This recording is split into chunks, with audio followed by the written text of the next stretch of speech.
Hello, everybody, and welcome to another edition of the Holy Flick Podcast. Recording on August 11th, 2025. It is your host, Canon King, joined by your co-host, Seth Scott. Hey, how's it going? Excited for another edition of the Holy Flick Podcast. This week, tweaking up the format a little bit. We're coming off of a weekend of new releases with Weapons, starring Julia Garner and Josh Brolin, written and directed by Barbarian Zach Cregger. Also part of the Whitest Kids You Know cast, if people remember that show.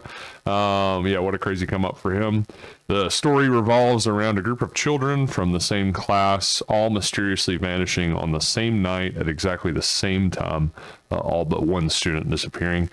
Following the events, the community is left questioning who or what is behind the children's disappearance. It has been raved about all over the internet and on, by movie critics as well, by the public. Just incredible reception that it's gotten. Did really well at the box office this last weekend. Actually created a lot of hype. And then also Disney's film Freakier Friday was another major release this last weekend. Direct sequel to 2003's Freaky Friday, starring Jamie Lee Curtis and Lindsay Lohan, which sees the iconic pair return to the big screen. Plot is pretty self-explanatory for the movie. Same events happen all over again. But yeah, just a new 22-year later sequel to Freaky Friday. Did surprisingly pretty good at the box office, but we'll get into more of the box office run on those two films. But it's kind of the two major releases for this last weekend. Coming next weekend, we have Highest to Lowest, the new Spike Lee film starring Denzel Washington and also A$AP Rocky as the villain, which is interesting. That's wild. Yeah, they just released like the full trailer for it not too long ago.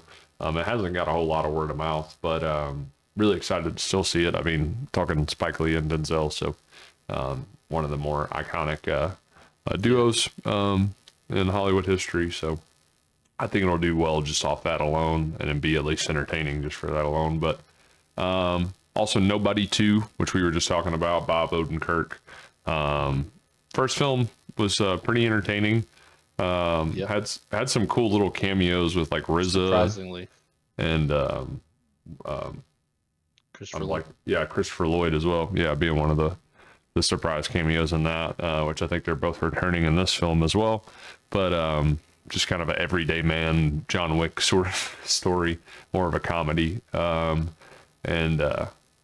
see Bob Odenkirk return to that action role, and Americana also coming out this weekend, starring Sydney Sweeney and Paul Walter Hauser as well, who's been on a run here recently. I was just talking about that the other day, him being in the new Naked Gun film, which we will be talking about on this week's podcast, as well as the new Fantastic Four film. Recently, he's just kind of been in a few different films. There was another one that he was in recently I can't think of right now, but and now him coming out in Americana as well. I'm not really sure, but the plot on this is the lives of local outsiders and outcasts violently intertwine with a rare Lakota ghost shirt. When a rare Lakota ghost shirt falls onto the black market in a small South Dakota town. It's that is odd. Quite the synopsis. Yeah. Right now it has only 4 critic reviews at 85, but we'll see how it does when it actually has a wide release. But that's some of the new releases and what's coming soon.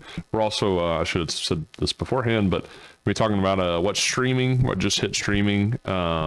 Some box office breakdown for this last weekend, and our reviews of Weapons and the Naked Gun, which we got to see both of those as a double feature, not together but in the same sequencing, going from Weapons into Naked Gun, which we mentioned on last week's podcast. Yeah, I'm glad I saw it in that order as well. And then, of course, our weekly movie games that we play, the blind rankings list, and our higher to lower for IMDb ratings, and then finishing with our news segment today. But yeah, for what's streaming now, Wednesday, season 2, part 1, which is a mouthful, is now streaming on Netflix. Didn't really catch much of the first season. I think I might have watched the first episode with my girlfriend, but seemed like it was pretty good. I've seen a lot of complaints about it taking so long just to get like 8 episodes or 10 episodes of a new season. But I'm sure it has done pretty well. Jurassic World Rebirth is now available for rent or purchase on Prime Video. So yeah, not too long after the release, maybe a month after, which seems to become more and more regular for films. Unfortunately, not getting much time to shine at the box office. I mean, it's still doing well at the box office, but you think they'd wait a little bit longer. Another month, you would think. Yeah, maybe about that time. But I'm sure a lot of people that haven't got a chance to go out and see it in theaters are excited about it now streaming. And yeah, it was a good quality summer blockbuster. So definitely give that a watch if you haven't seen it. Now You See Me 1 and 2 are now streaming on Netflix in advance of the Now You See Me 3 release, in case people want to go back and rewatch those or haven't seen those before. Good movies. Yeah, good quality, and just another thing on Netflix to watch. The Monkey, which is from the Longlegs director Osgood Perkins, is now on Hulu. This is his latest That's a fun install that's a thing. fun watch. Like a dark comedy. It is a little brutal and gory at times, but I think it's worth a watch if you can handle blood. It's kind of really funny, actually. See, I haven't seen any of his films so far. I haven't seen The Monkey. I haven't seen Longlegs. It's definitely a whole different vibe than Longlegs for sure. Yeah. Longlegs was like a slow burn dread with a few jump scares. The Monkey's definitely still a horror movie, but it's very dark comedy style. It's Theo James playing twins, and which he does an awesome job. He's super underrated. I say he's a very good actor. Very good. White Lotus. Oh yeah, season 2, very good season, and just a good watch. Oh, and I forgot Probably the best season. that's also, I'm gonna have to come up with some on the fly, but almost forgot about our random recommendations as well for the week, which we will include a part of our game segment. So I'm gonna have to come up with some. Yeah, now also Freaky Tales starring Pedro Pascal and Ben Mendelsohn, now on HBO Max. Yeah, it's premiered. I think it's like a, how do I call it? Like a non-linear or like a stitching together different storylines. Let me see if I can Like get an anthology. like an anthology with like overlapping stories. 4 interconnected stories set in 1987 Oakland, California will tell about the love of music, movies, people, places, and memories beyond our knowable universe. The look of it gives like some 80s and 90s sort of vibe. I mean, of course it says in 1987, but right now it's holding a 6.3 audience score on IMDb and a 58 critic score. So kind of average. I heard from a friend at work that said that they liked it okay, nothing too special. It's kind of just like a random watch with him and his girlfriend. And Sure.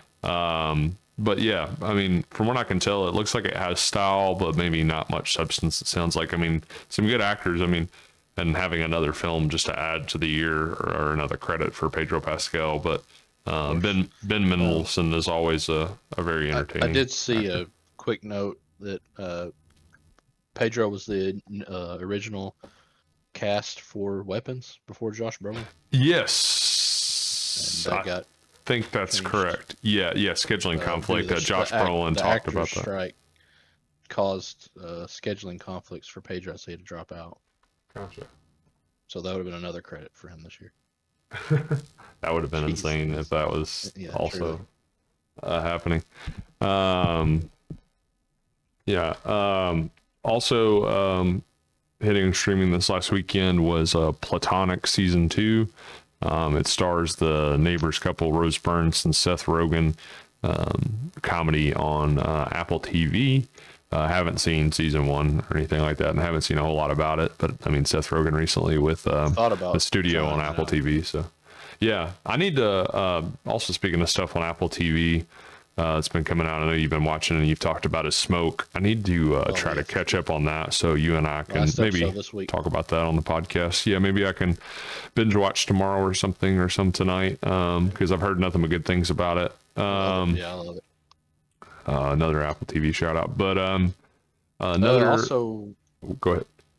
I just will say you keep going. If you don't hit this one, I'll name it. Oh, The Pickup, starring Pete Davidson and Eddie Murphy, is now on Prime Video. Yeah, haven't seen a whole lot about that itself. I can also pull up that synopsis.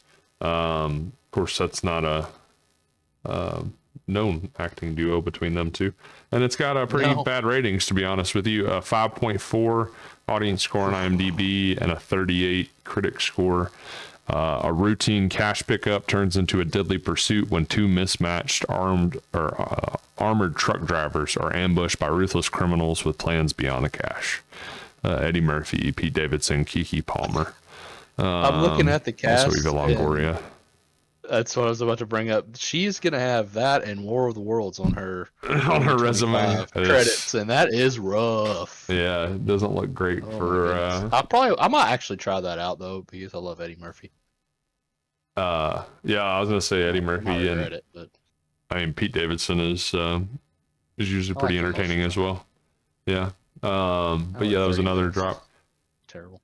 And then last one I had on the lineup that you and I were talking about before the podcast premieres tomorrow on Tuesday, August 12th, is Alien Earth, which a lot of people have been anticipating, coming off of the Alien Romulus release last year, and it performing really well. All the trailers for this and promotion has looked really good. And yeah, people are still trying to, I guess, figure out even when it takes place or what'll be going on exactly with this film. The timeline. Yeah, the timeline of it all. But I think no matter what, people are really excited for it, and yeah, can't wait to see it. What was the one that you had?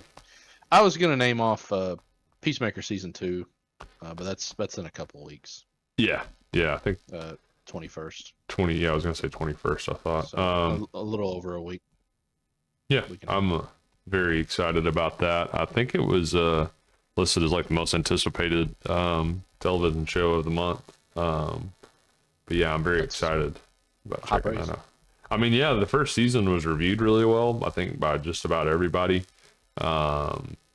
So yeah, I'll be excited to see it come out. I think it also trying to be included like into the new DCU will be interesting to see how that plays out. I'm sure it'll have a lot of crazy cameos, it seems like, from the way they've talked. So from James Gunn's mouth, this season will set the story and the stage for the whole DCU. That's insane for Peacemaker to Peacemaker to be the show to do that. Crazy. A television show. I guess you can call it a television show. Yeah, with I don't really know if you can. Basically like a C tier character when it comes to DC, I would say. I don't even know if C is. He might be even lower than that. But if there is anything John Cena's lower. just that guy. Oh yeah. He's. I mean, I don't know. We've talked about that a million times before about how many wrestling actors have turned out to do such a good job with him and Dave Bautista. Who was in a movie that we just saw recently. Yeah. And also he's a cameo. We'll get to that. He's also part of the news segment with a new role that he was cast in. So yeah, I excited to talk more about him. But yeah, The Rock, I mean, of course, has done numbers, but yeah, there's just a lot of wrestlers turned actors that have done such a phenomenal job.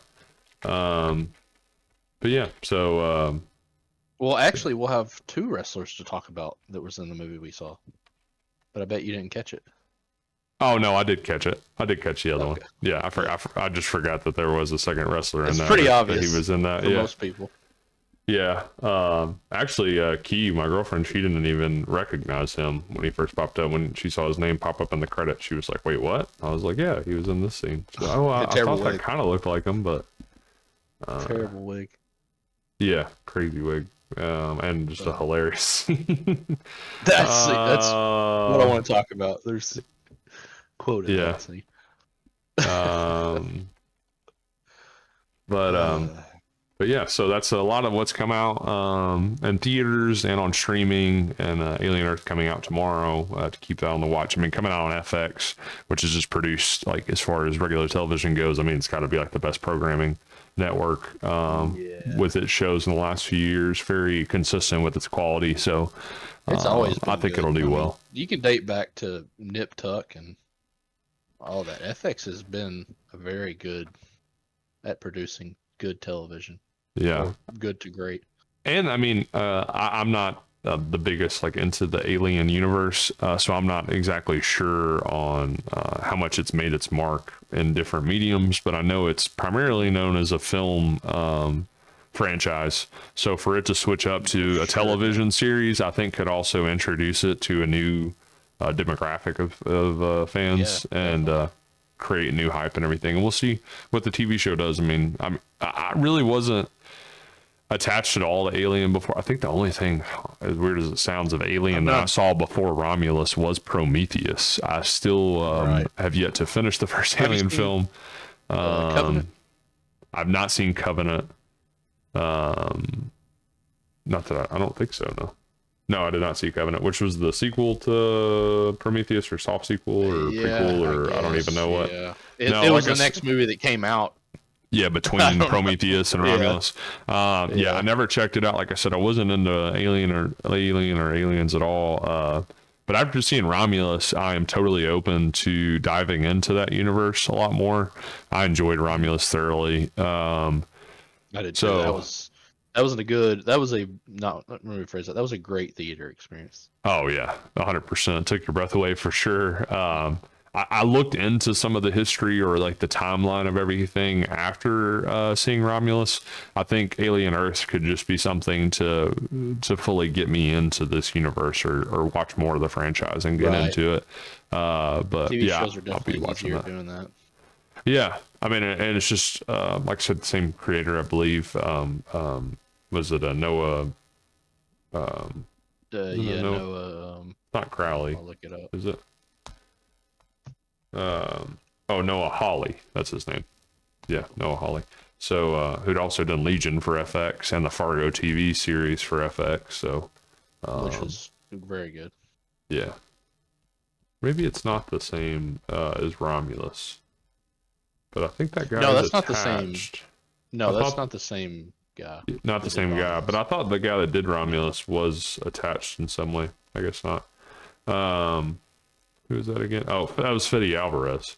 Okay. Yeah. I forgot that he was the one that had done that. Also did Don't Breathe, and the Evil Dead remake. But remake. No thanks.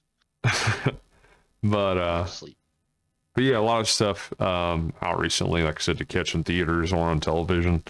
And just been a really good summer of films for anybody looking to get out to the movie theater. There's so many different things that you could check out between. I think Jurassic World is still in theaters, and Superman and Fantastic Four and Weapons Jurassic and Naked Gun. And it was on the list when I was booking my tickets for yesterday.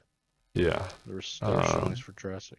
Or if you're into Freakier Friday, or F1 has still been shown in theaters. I mean, there's and then it's coming back later this month, I think, for the IMAX. Right? Yeah, for the new IMAX. So yeah, a lot of stuff to check out right now for sure. And I should have also included. Wait, did I include? Yeah, I included where everything is. Wednesday on Netflix, Jurassic World Rebirth on Prime. Now You See Me 1 and 2 on Netflix, The Monkey on Hulu, Freaky Tales, HBO Max, Platonic Season 2 on Apple TV, The Pickup on Prime Video, and Alien Earth will be on FX and Hulu. But yeah, and we'll also have some stuff to talk about with Hulu later. I don't know if you've heard the news with it. But yeah, on to our box office breakdown for this last weekend. Box office weekend, August 8th through the 10th. Our number one film of this last weekend, which actually blew people away with how much it made. It way overshot projections, was Weapons at number 1, rated R film by Zach Cregger, starring Julia Garner and Josh Brolin, as well as some other great actors in the film. Raked in $42.5 million in its opening weekend, averaging $13,000 per theater, which is really, really good. And Freakier Friday actually came in second at $29 million from Disney. Weapons was from Warner Brothers. And Freakier Friday was actually originally projected to come into first place this last weekend. Projected to make $35 to $45 million, and it ended up at 29, so underperforming. Weapons was topping out at around 30 to 35 million, and ended up making 42.5 million. So Weapons was supposed to make at the bottom end of what Freakier Friday was supposed to make, but Weapons ended up defeating Freakier Friday by $13.5 million, which is pretty incredible. Flip flop on that. But Freakier Friday is still doing well at $29 million for its opening weekend as well. Fantastic Four First Steps came in at number 3 with a 59.9% decline. $15.5 million. It made $38.6 million last weekend.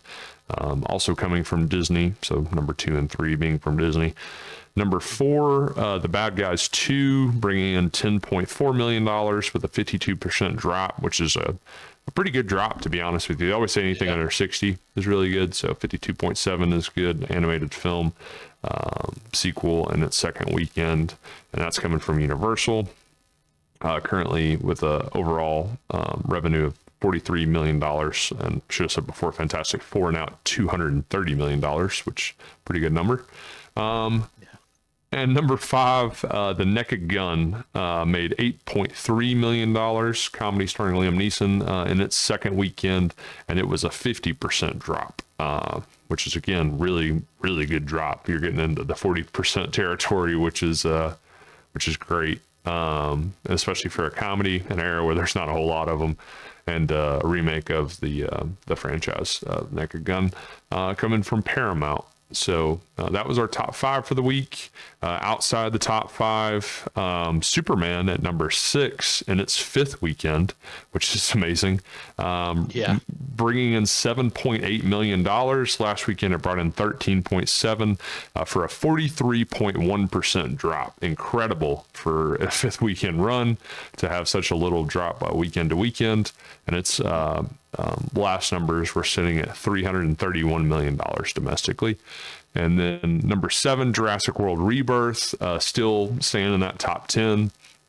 $4.7 million, 8.7 last weekend for a 46.4% drop. Another film that is actually in its 6th weekend. Superman was in its 5th. Jurassic World in its 6th, with an under 50% drop weekend to weekend, which is awesome.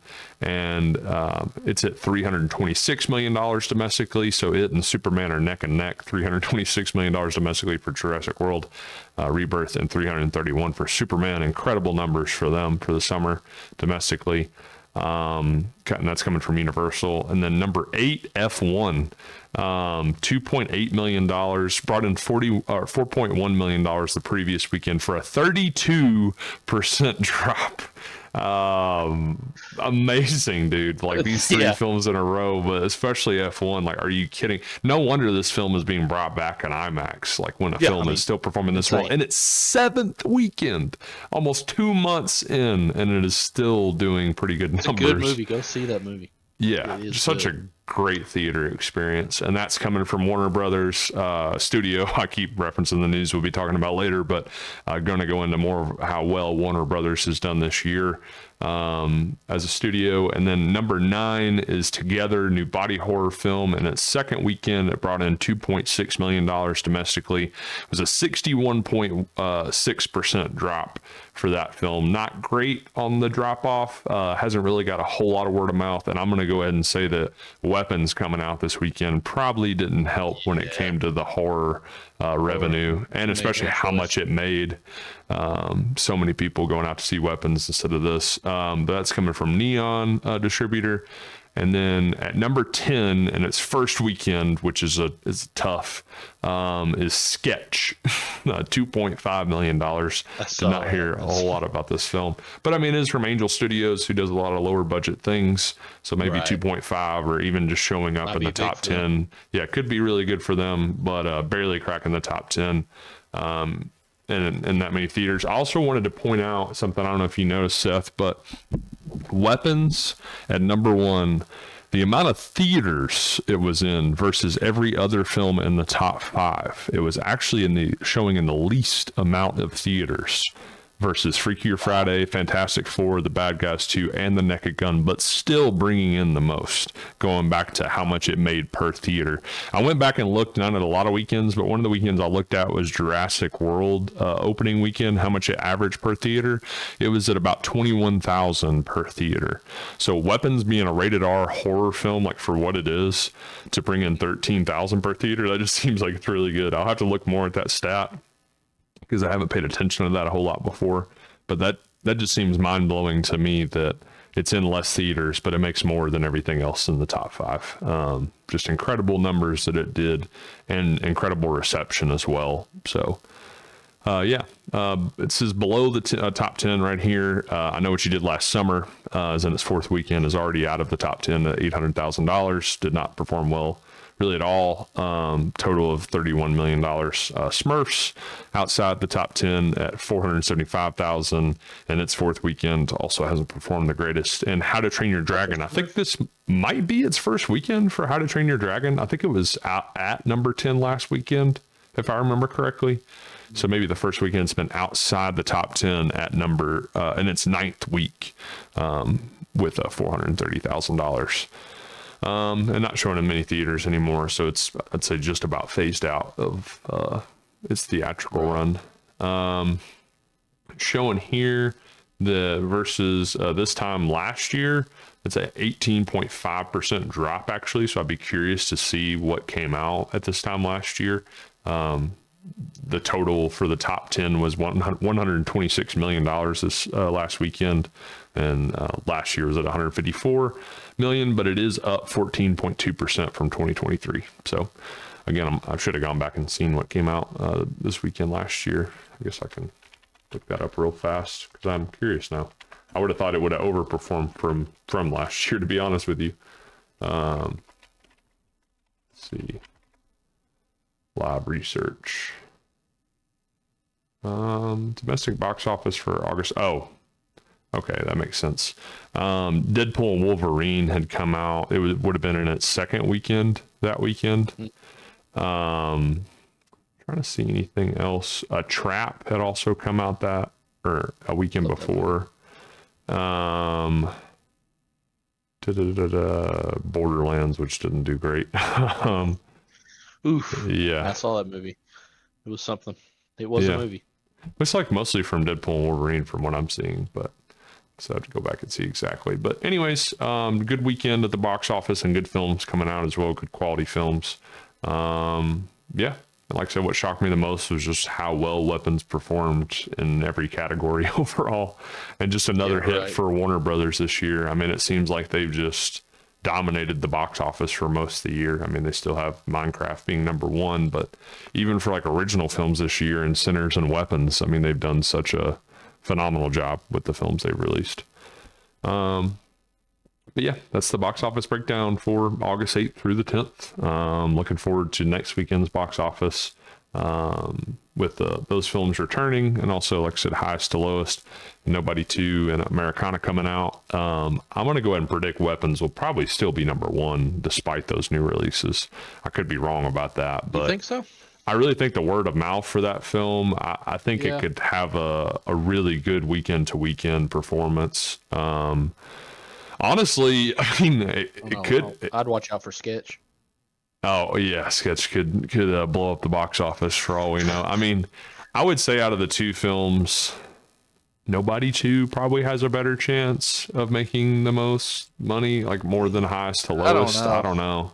That I feel like they'll rake in about the same, and I could see Weapons making more towards like what the first weekend projections were going to be, like 20 million. So Yeah, so Weapons did what, like 44? Is that what you said? 42 and a half, and it was projected to make Yeah. 25 to 35 this last weekend. So it could So yeah, make it'll probably 25 drop next to weekend. like, yeah, it could drop to like high 20 million, Yeah. maybe. I don't Yeah. know if nobody two does Somewhere, that. I would say somewhere Maybe. between, in the high teens to mid 20s is what I could see Weapons doing next weekend. And that's about what I would think, highest to lowest and Nobody 2 would be doing. So we can see what their projections are for next weekend. Let's see. Nobody 2 box office projections. It's supposed to be making 11 to 16 million dollars Yeah. domestically. So Yeah. not Yeah, the great first for one that. Yeah, the first one said it opened with like a 6.8 and a domestic gross of 27 and a half. Yeah. Yeah, I don't know. I could definitely see Weapons being number one again next week. I just don't. Yeah, I don't. Well, one, I don't know if nobody. I don't think the original Nobody got enough word of mouth or any kind of fanfare. So I just feel like people don't even understand what this is. The second one is at all. Yeah. Yeah. And So yeah, I think you're right. I think Weapons has a very good chance of staying at number one. yeah. And I'm trying to see here for, Americana's going to be a limited release, so it's definitely not going to come close. I'm not even seeing any projections for highest to lowest right now. I'm going to say, yeah, I think there's a really good chance of Weapons staying number one. Again, the word of mouth, I think is only going to help this film from how much it blew away the box office last weekend, all the projections, and as well as just how much it's pleased the audience and critics and everything. And we're getting more towards fall, as weird as it sounds, but I do think the Halloween vibes and horror vibes are only getting stronger with the public. So I think Weapons, I could definitely see some repeat viewers for next weekend, and also first time viewers. I mean, it's a film which we're about to get into with our review, but it's a film that I think could definitely benefit from multiple watches. It's very dense, I guess I'd say, at the end of the day, or layered to where there's a lot to get out of it. And I could see you catching on to more stuff on a rewatch, knowing where it's going. But yeah, okay. Well, I guess let's go ahead and open up the forum for our reviews for this last weekend. Again, we saw our double feature, our self-titled The Naked Weapons double feature. Naked Weapons. Which, again, I feel like has not gotten any attention online, but is such a good double feature. Two great films, and couldn't be two more different films than each other. Naked Gun was in its second weekend, and Seth and I just got the chance to go see that, and Weapons. But yeah, let's go ahead and start talking about Weapons if you want to first. Let's do that. Yeah. Most relevant and biggest film at the moment. Spoiler free, of course. Spoiler free, as much as we can. Yeah. I think it just bonkers is all I want to say about the film. That's the word I keep using, but the film is absolutely bonkers. Like being like, what in the world is going on? My theater was not as packed as I thought it was going to be. I did see it at 10:05 a.m., so that probably is another reason why. But wow, the dedication by this man. I try to get there early. But the small crowd that was in the theater with me, they were very into this movie, as in gasping. Some screams. Not a whole lot of jump scares in this movie. Not as much as I thought there would be. There was just a few. There was really just a few, like 3 or 4 that I can remember. I thought there was going to be several more, the way the trailer played out, but mostly just like a long feeling of dread. I saw somebody put on a review that I agree with, was he pretty much makes every single character like unlikable, except for the kid, I guess. But like at some point in time, I feel like every character you're like, yeah, like you didn't like them like at all. At the same time, I was at the same time though, with each character, I did feel like a familiarity with each of them, Sure. like something that I could relate to or understand in them. It wasn't like they were, I don't know, just repelling all the time. Like with I can think of for each, even with I'd say the police officers, one of the more just kind of out of it, sort of unlikable guys, I would say. Yeah, definitely. Definitely. But even him at times was very, very relatable, or like I said, just funny and entertaining. Try to remember his name right now. I'm feeling terrible for forgetting his name. It starts with an A. Aldrich is. Yeah, the guy that Alden Ehrenreich, I think is how you pronounce his last name. He played Han Solo, but he did such a phenomenal job in the role. I mean, really, all the acting, top to bottom, was insane. Right, for sure. And I would say it's a film that I felt like I knew where it was going overall, like broadly, before seeing it. I mean, just with the title of the film and the concept of what it was going to be about, but what it turned out to be was very surprising. There was a lot of surprises throughout the film, even just the way that the film was told. Going back to the interconnected storyline sort of thing we were talking about, like Freaky Tales, or a lot of films like Pulp Fiction has done it, or my girlfriend had said like How to Get Away with Murder would do that some, on starting at one point and jumping back at other points. But a lot of films have done like nonlinear storytelling, or different than just Last Duel. She mentioned that film as well. But what I said is very kind of unique about it to me with this, and it's a small difference, but not all of them, not each story, like person's story, ended at the same point and leading towards a certain event. It was some of them would overlap with each other, and it wouldn't like pick up where the other one like left off, really. Like just thinking about with one broadly is a cop and kind of a drug addict, and where it leaves off with the cop is not where it starts with the drug addict. The drug addict gets to that point, but it even goes past that point. It was just the way everything was laid out and like pieced together was very different, like in the way that it was told, even in comparison to films that have that interconnected nonlinear sort of story. I just thought the way that it was told is very unique. I'm not the biggest horror person. I never have been. I think you've said in the past that you're not the biggest horror person either. No, definitely not.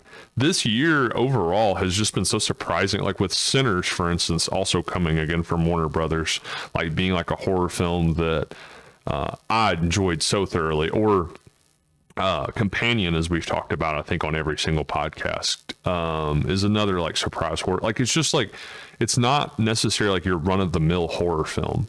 None of these films are, and they're uniquely told and just like really good quality films overall. But they do definitely delve into some extreme horror.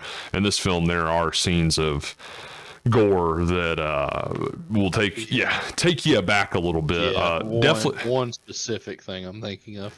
Yeah, there's a few for me that were unsettling, to say the least, and that's what I'd say about a lot of the film overall. But you talking about audience reaction? I mean, there were times where people were just like gasping, screaming. Also, times of like laugh out loud, and even like one person when the climax of the film happens, or the film is wrapping up at the end, in the last like 5-10 minutes of the film.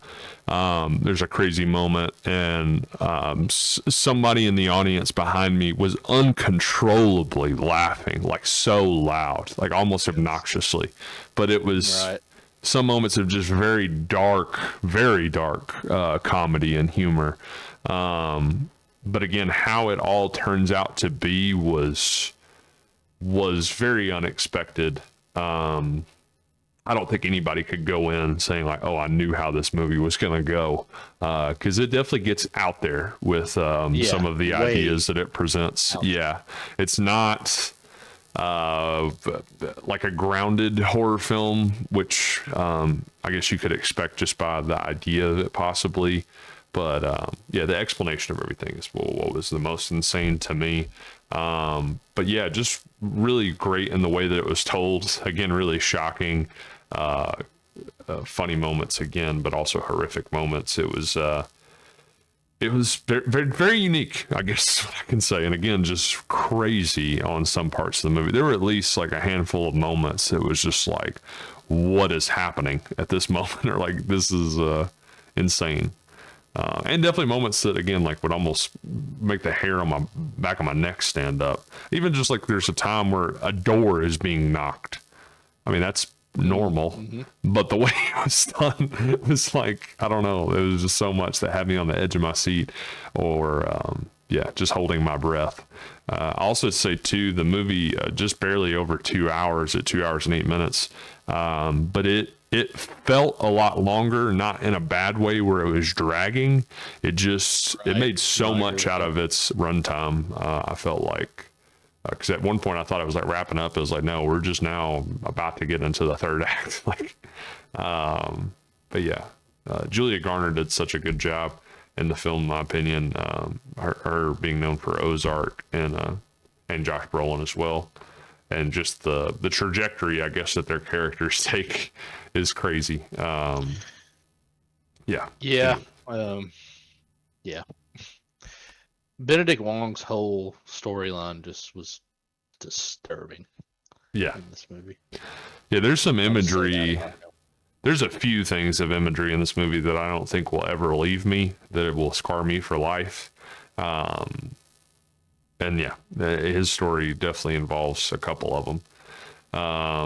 But yeah, just great in the way that it was told, and just a simple kind of story, but definitely makes you think a whole lot, and there is a whole lot to get out of it. As we've talked about before, it is an allegory for a lot of things, or metaphor, all definitely deeper than the surface shows, which a lot of horror lends itself to doing things like that, being about stuff that's deeper than what shows on the surface. But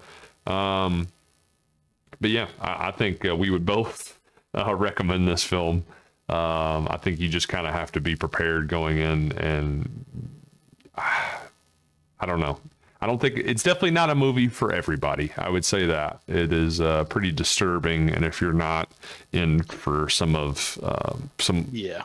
very horrific gore and body mutilation, and just I guess the substance of it at times, like again how unsettling things can be.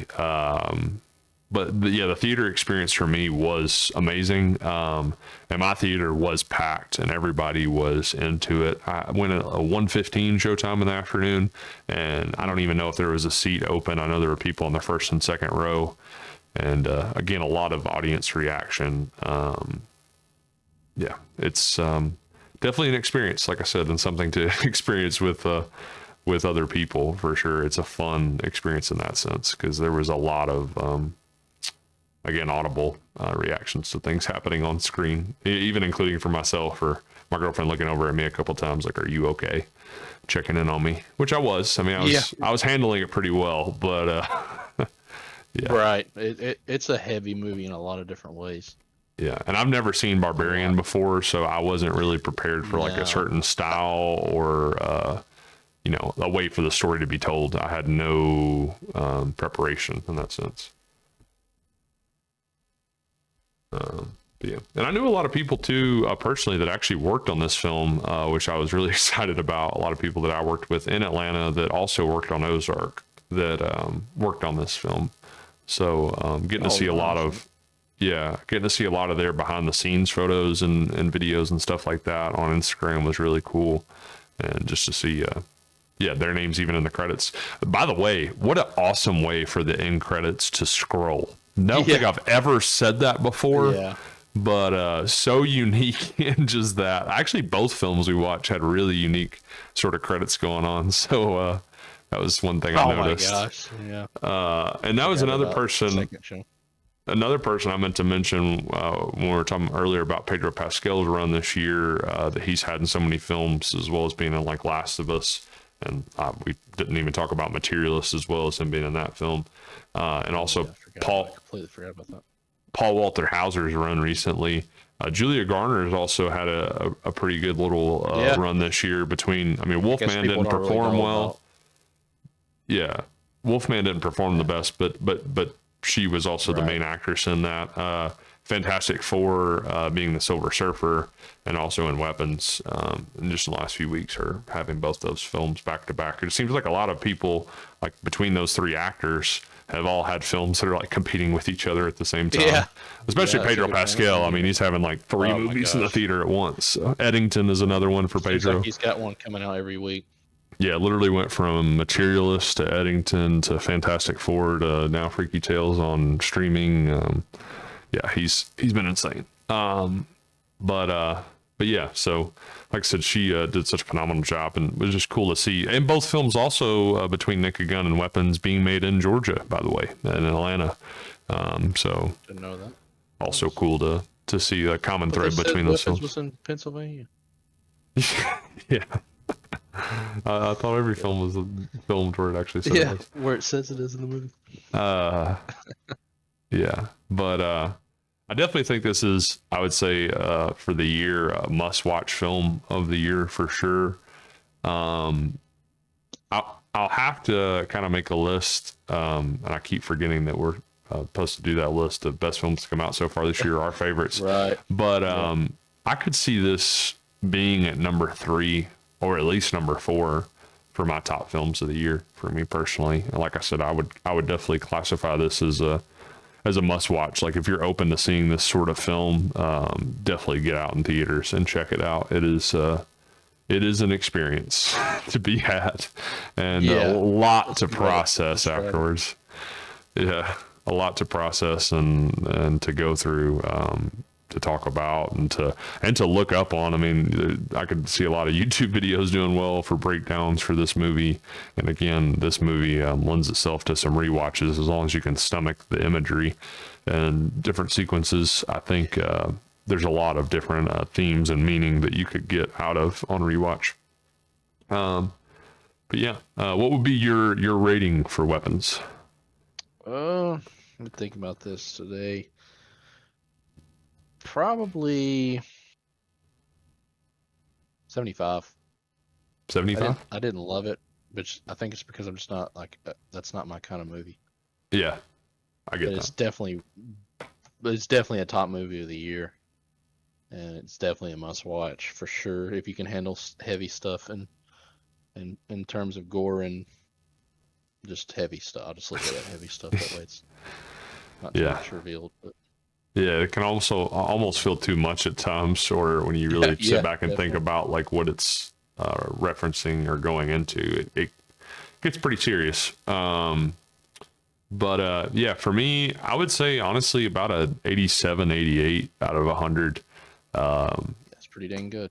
For me personally. Yeah, I just think it was so well made, so well told and acted, and just kind of surprising. And again, kind of just like a unique experience, whether you are seeing it in theaters or on your own or whatever. I just think the way that the story unfolds just kind of shocks you and keeps you on your toes, and just feels like a breath of fresh air when it comes to most of the films that come out nowadays, feeling like you know where it's going or predictable, all those things. It's definitely none of that. Even the way, I'll say this too, like them talking about the children disappearing, I thought there would be a lot more lead up to that in the film, but they just kind of, let's get this out of the way. Yeah. Like it's already kind of happened by the time the film starts. There is a certain point in the movie where it goes back and shows like before that time and the day of, but the way that the story is told was very different. And I think I just enjoyed that as much as anything. And how mind-boggling it all was. Bonkers is the main word I keep using for this film, because it is absolutely bonkers. Just blown away by the time the credits rolls for the movie. I could see that. Yeah. And both films, thinking about more and more about the odd similarities between a naked gun and weapons. Both films also containing some narration throughout the film. Yeah. So Yeah. another thing that they can relate on. But I think that most of the similarities Where in there. it ends. Yeah, I think it's where it ends.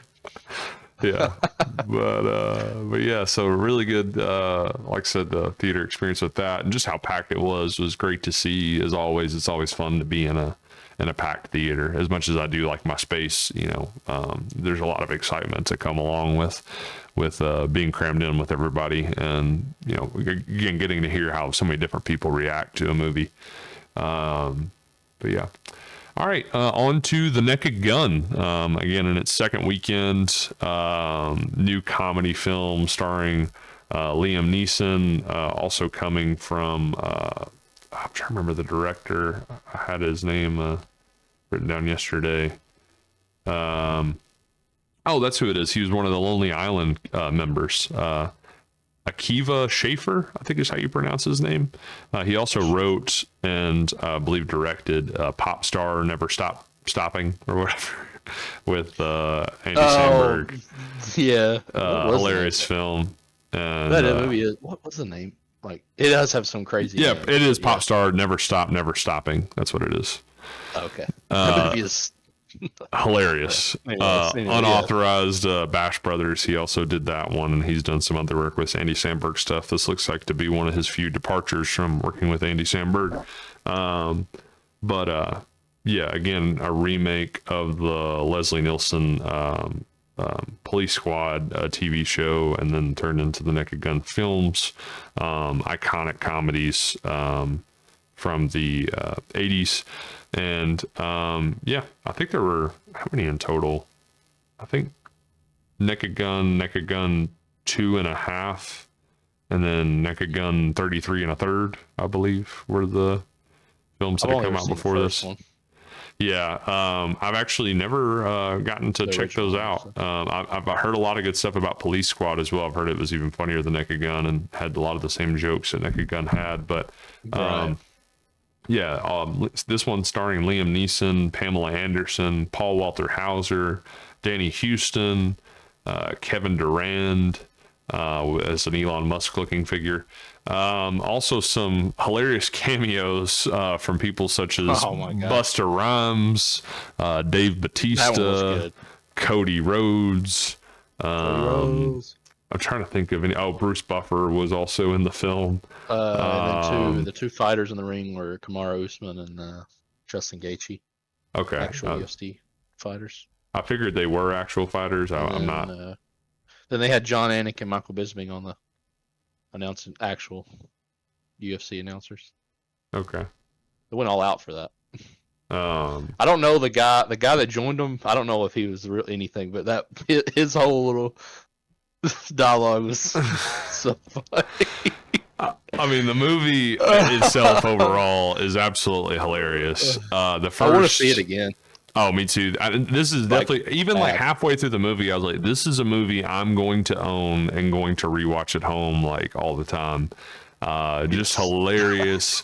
It's definitely absurdist humor, just like the original. Very quick-witted, like, one joke after the other. From what I understand from the old, a lot of running gags throughout the film. Coffee bit. From what I understand with the older films too, and the TV show, that it had a lot of stuff happening in the background. Like if you're not paying attention, there's some hilarious stuff going on, and that had that as well in this film. Yeah, some meta moments throughout the film. I mean, even the very first joke of the film is something about a plot device, and it's an actual device. Stuff like that, which are, I just bust. I think I was the only person to go ahead and start bust out laughing in the first 30 seconds whenever that popped up. It was definitely my sort of humor. And for the first 20 to 30 minutes of this film, like I said, I couldn't even catch my breath from laughing one time after the other. There were a few times that kind of lulled throughout the film, and I was like, it's kind of losing some of its steam. But as soon as that would happen, it would have another sequence or another joke that would get me back in immediately. Very funny, like I said, just for the quotes, the physical humor sometimes, but really just like the lines throughout the film and dialogue, and just some of the things that happen are again so absurd that it's absolutely I don't know, just out of this world.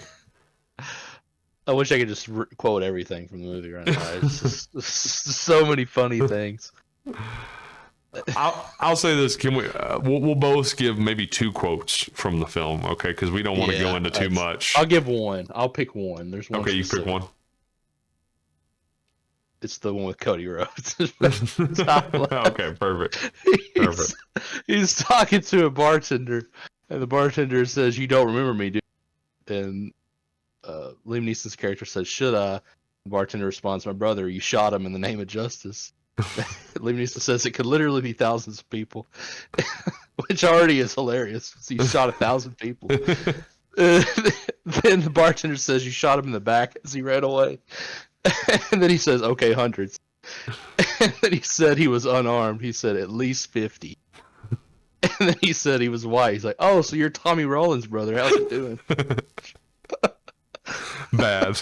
He says, "Are you serious?" Bad. That was definitely people one were of the crying better. laughing when that happened. My favorite of the whole film, and I hate to even give it away to people, so skip ahead again if you don't want to hear these quotes. But Frank, excuse the mess. I haven't had the heart to clean since she died. My condolences. How did she pass? Great, 50 yards easy. Arm like a cannon, and then she died. She was the sweetest woman I've ever known.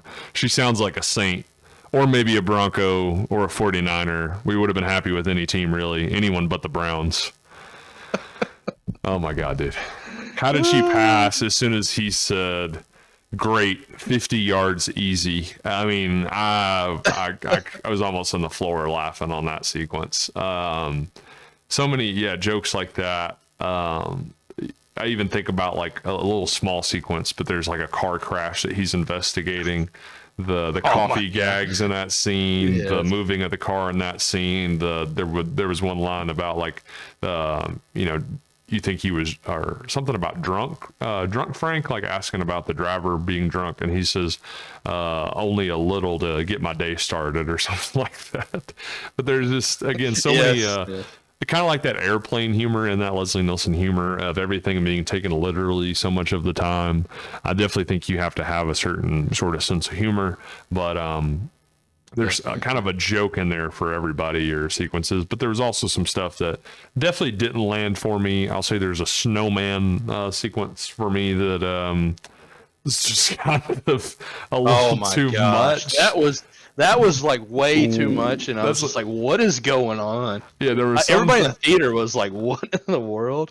I was just kind of waiting for it to hit a crescendo or for me to like bust out laughing, but it was just kind of just absurd for the sake of being absurd and not really that funny. And there was a couple sequences that were like that throughout the film. So like I said, overall it wasn't just like every single joke landing for me, like funniest movie I've ever seen, but I did laugh. I don't know, I can't even count how many times throughout the film. And again, even just in the first half hour, it was like nonstop hilarity throughout the first half hour of the film, and trying to adapt to the sense of humor that the film has and the pacing of it and all that. I just want to say every quote, man. That movie was so funny. The one, let me find it. I have to look this one up so I don't butcher it, but it made me die laughing, along with everything else. I mean, Liam Neeson did such a good job in comedy. I think that was something that people were kind of like waiting to see how well, because he's done comedy a little bit before, but man, like he just did such a great job in this movie. So this was in the trailer, so this isn't really a spoiler. Okay. He says, I wasn't thinking clearly. I was furious about the Janet Jackson Super Bowl. And this chief says, that was 20 years ago. And he says, not to me. Not to me. I don't know why that died. That wasn't the trailer. It's not a spoiler. Yeah. But yeah, I think it just shows how talented he is, that not everybody could have done this movie and made us laugh the same way. I don't. And in such like a deadpan way as well. Like he pulls off that sense of humor so well. I've said this for a long time. There's two guys in Hollywood that make almost the same movie every year or every couple years, and I will always go see it. And he's one, and Jason Statham. I was gonna say Jason Statham. And has gotta be. I'll see every single movie they make, and I'll stop, and I'll never apologize for it. But man, this movie was so funny. There was a young child in this movie theater from with me as well, so that was kind of. That's something I meant to mention before, but that was a choice. There was a couple kids in the Weapons movie. Oh. And, you know, yeah, that's way worse. I was going to say, like, which when would it you rather comes take your child to? Dude, there are many rated R movies that I would show a child, many, before I would ever show them Weapons. Like, I get that it's like to each their own and however you want to raise your child, but Weapons specifically is a movie that I could never imagine taking a kid to see that movie. Like, again, and for thinking the they're going to be content okay that it has. Yeah, hey, let's go to school tomorrow. Like, wake up 7:12. Like, let's wake up. Yeah, I just think it would definitely warp them more than most rated R movies. But again, because it's going to hit home for them in a whole different way than it will for adults. So, yeah, I just I don't know. I couldn't in good conscience tell anybody, like, go take your child out to go see Weapons. Ever. Just a little brighter news, I guess, for a second. Liam Neeson. I was telling you about, I don't know if it was you or somebody else. I was talking about the bit that Liam Neeson did about AIDS.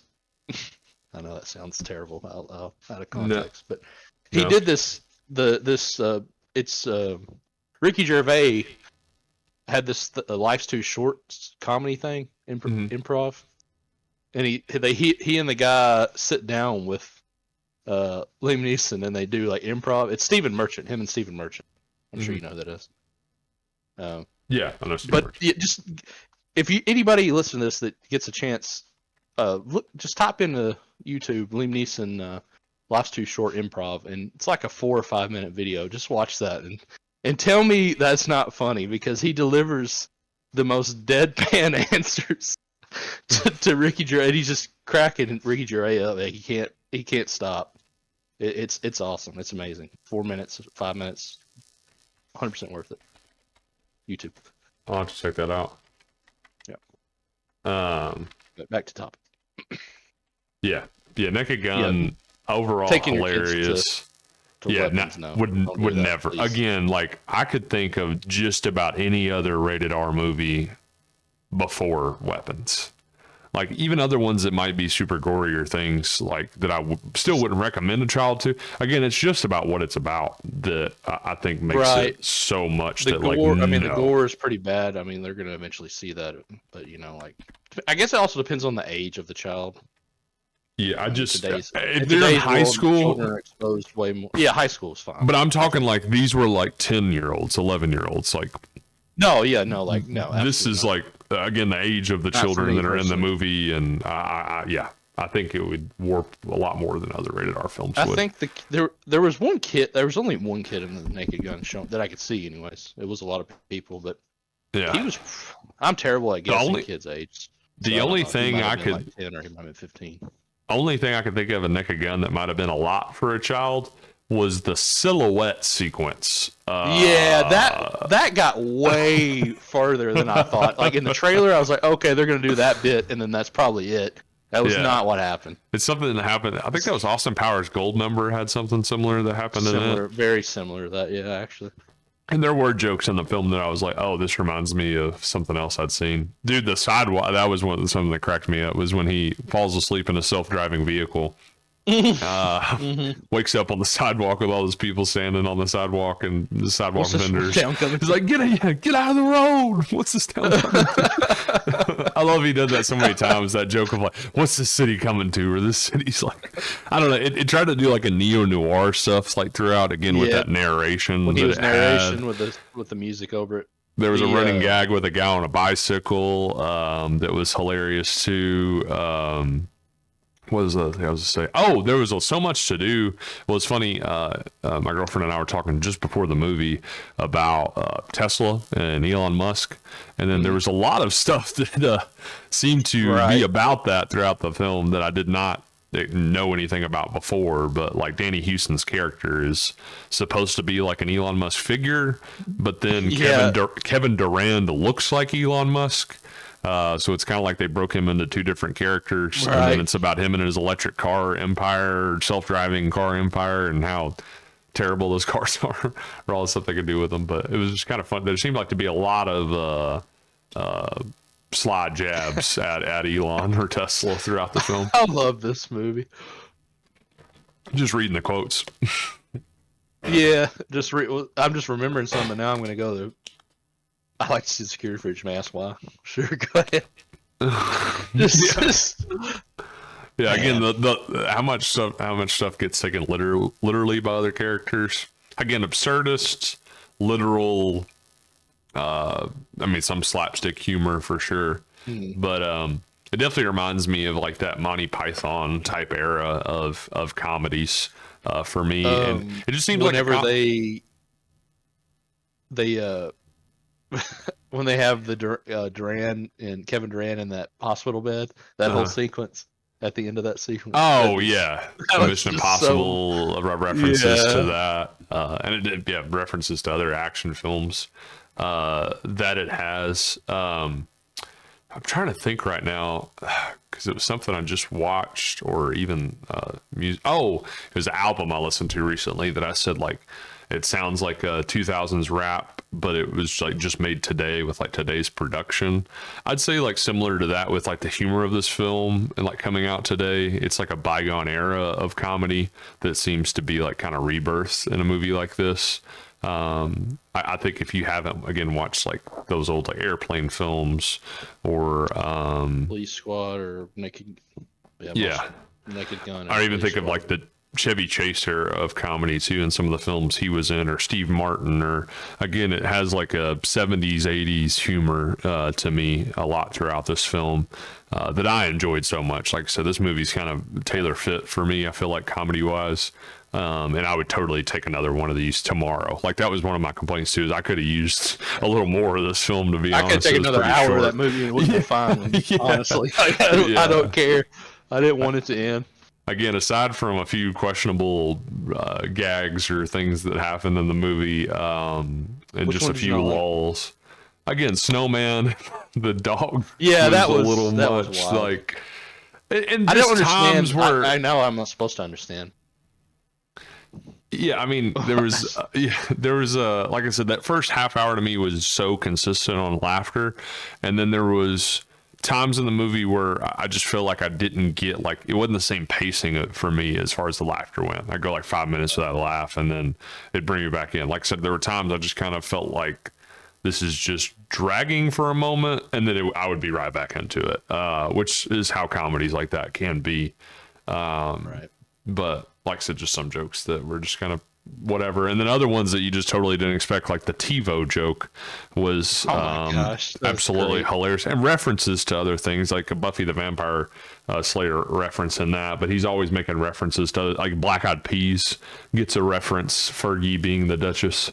There's so many different things that are referenced to or joked about that just like lightning fast throughout the film, that's hard to even remember a lot of them. But such a good comedy. It seems like comedies are kind of coming back in a way.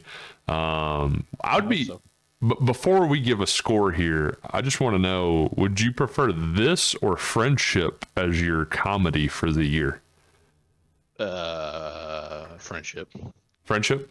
Okay. Yeah, I'd still have to go Friendship because Tim Robbins, I can't say enough about that guy. Like, I'd watch anything he makes, I'd watch it. I don't care what it is. Like, if he's in it. It's tough though. It's close. Like, it's two great comedies really for close. you. It's two different types of comedies. Oh yeah, but two great ones, that's honestly good that they're not the same. Yeah, very different from each other. I mean, gun to my head, if I had to pick, I guess Friendship. I would take Friendship, but it'd be tough. Tim Robbins style humor is definitely a lot different. Right. Yeah. 1A, 1B, as far as my favorite comedy of the year for those two. Tough. Kind of like my favorite movie of the year is 1A, It's 1B, tough. Warfare and Sinners. Yeah, just neck and neck. Okay, what would you give this film as a score? And I know too, comedies are on their own wavelengths. Is the number one thing I need to say. We're not going to say if your score is higher than Weapons. Like, oh, you think it's a better movie, whatever. Right. I just want to go ahead and that's preface. exactly what I was about to preface. I just want to go ahead and preface that comedies are its own thing. Okay, so I didn't want someone to hear this Python, next score and be like, "This guy's what? an idiot." Yeah, Monty Python and the Holy Grail is a 10 out of 10 to me. Do I think it's as good as like Oppenheimer or Dune 2 or something? No. But I'm saying that for a comedy, it's perfect comedy for me. So just that preface. Right. Man, I'd probably say on the comedy scale, I'd say it's an 80. That's Like about you where said, I'm going with it. The snowman thing kind of hurt it a little bit. Yeah. I just didn't get it. I don't understand. I mean, I get it. I laugh at the like idea of something so random happening in the middle of the movie. But Right. it just wasn't funny.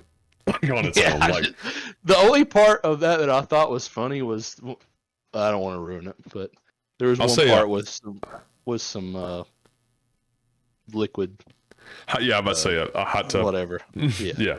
Yeah. That was funny. But and the location overall, itself, like I'll say this: the transition to that sequence was great because there's like a romantic moment that happens I that agree, leads into that sequence. So it was like, okay, this is funny. And at first I thought it was like just in their imagination. For all I know, it was, but it doesn't seem like it was. right. Especially with some other more outlandish. I mean, maybe not more outlandish, but almost like there's an owl in the film. I'll just say that is Oh my pretty gosh. crazy too. I mean, there's so many things in this movie, but again, so enjoyable. I will definitely be having this movie as like something I just turn on for fun, have in the background, like catch some jokes here and there. Paul Walter Hauser, I want to also, I know we mentioned he was in the movie, but I do want to give more of a shout out to him too, because his humor at a few different points is so funny. Also, one other joke to make you laugh, I just remembered, was talking about the inner narration of Liam Neeson's character that he has at one point thinking about a woman, and then it pans out and it's also another person having an inner monologue about the same woman. Gosh, It's like the whole office having an inner monologue that are all going like, over "Come top on, each guys." other. Yeah. That was one of the best. I'll end on this too. It's marked as the most famous quote from the movie, and definitely one of the best. Is she had a behind that would make any toilet beg for the brown. Absolutely absurd again, but just hilarious. I didn't like that. I didn't like that. I don't like it. I don't like the imagery that funny. it gives at all, but absolutely It's hilarious, and especially the way it's said. Again, it's like it has that Chinatown narration Right. throughout points, or that neo-noir style Casablanca, all those things that it has mixed in there with the neo-noir. But so many good quotes and moments, and again, the way it was all played by actors. Pamela Anderson did a great job. I have to say that as well. She's somebody that doesn't act so a lot and stuff anymore. One thing we but- didn't talk about at all now that you brought her up. Her in the jazz club. Oh yeah. Oh yeah. Killed me. Hilarious. That killed me. Again, she was a can't believe she did that. surprise. Yeah. She was a surprise you hit imagine for me. doing that? That is what I respected too about a few of the different actors, like somebody like a Danny Houston or a Liam Neeson, who were some pretty, well respected actors. Yeah. They've done it all. Them having the Schindler's humility List, to and now this. Yeah, them having the humility to do some of the stunts that they did or humor that they did. Like it felt like everybody just kind of gave themselves over to how crazy the movie was, and let's make it like, let's have fun with this and make it hilarious. Like, it just seemed like this would have been such a fun thing to work on or to be around, and just to make. I agree. So it just seemed like everybody had a good time. I mean, I could go on and on about, especially with Liam Neeson's character, how many absurd things he gets into or does. The beginning, the Busta Rhymes part where he's showing body cam footage. Yes, that's that was one that when that first started, I was like, where is this going? And it wasn't getting many laughs, but as it went on, like it had some of the hardest laughs out of the whole movie. Him drop kicking some magazines from these guns. Gosh. I mean, they're just, again, absurd is the best way I know how to put it, but in such a fun and hilarious way. And that's my type of humor for sure, is just like over the top. Like, let's not take any of this seriously. It's a comedy. Let's have fun here. And it definitely succeeded in doing that. I'm going to go about the same score as you. I'm going to say an 82 for the film, out of 100 on the comedy scale. Yeah, again, thoroughly enjoyed it. Gonna be a movie I rewatch for sure. The performances, everything was so great, so funny. If you like comedies, definitely check this one out in theaters if you can, of course. Always supporting the theaters, or when it comes out on streaming, which the way the movie's gone recently, everything's coming out on streaming all the time. But yeah, definitely check this out one way or another. Really hoping for a sequel to this and for more of this. Yeah, I'd even watch it. Heck, if they want to do a little show next and do like a Police Squad remake and do that. Please. I mean, I want more of this sort of comedy, and comedies in general definitely are lacking in Hollywood. Could always use more. But yeah, absolutely hilarious. So yeah, 2 great films that we got to check out this last weekend, and 2 great films for other people to check out. Yeah, the Naked Weapons double feature. You know, if you still haven't checked these out, or check them out in theaters back to back if you want to, like we did, I recommend Naked Gun second, and I'm sure Seth would as well. It definitely was a good pick-me-up, as you said, Seth. Following Weapons. Good palate cleanser. Yeah, that big time. Helped me to sleep last night for sure, and shake off some of the trauma that I got out of Weapons. But yeah, I mean, we cooked up this idea of a double feature with the Naked Weapons. So anybody else that wants to join in on the fun, definitely do. Or if you don't get to check these out until they come out on streaming, you know, maybe a cool double feature, date night, whatever. Right. But yeah, 2 great films. Can't recommend enough. Yeah, and 2 of the more like must watches, I feel like, of the year, and coming out so close with each other. I'm glad to see they're both doing well at the box office. But yeah, okay. Well, that's it for our reviews for this episode. And now moving on to a little break here with some fun.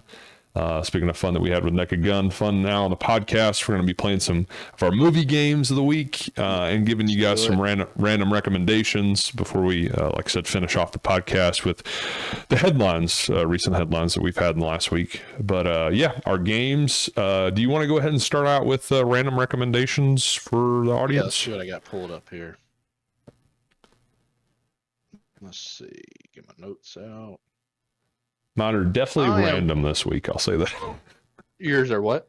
Definitely random, like from each other. Neither one is anything like the other. One of mine is 2 of these are movies I watched this week. So I was like, I'm gonna go put these in here. First one is Inception. Oh, that is a movie. Quite a movie. I've enjoyed that one each time I've rewatched it more and more, I think. And the more I like dive into like the behind the scenes and stuff about that movie, I just definitely one of Nolan's best. And if you were to say it, you think it is his best, I could never argue with that. Yeah, I feel like streaming on Max, starring Leo, Joseph Gordon-Levitt, Ken Watanabe, Tom Hardy, Cillian Murphy, Tom Berenger, who I forgot was in that. I was going to say the cast list of that movie is insane. Like Michael Caine. Well, I think Christopher Nolan's son was in that as one of the kids.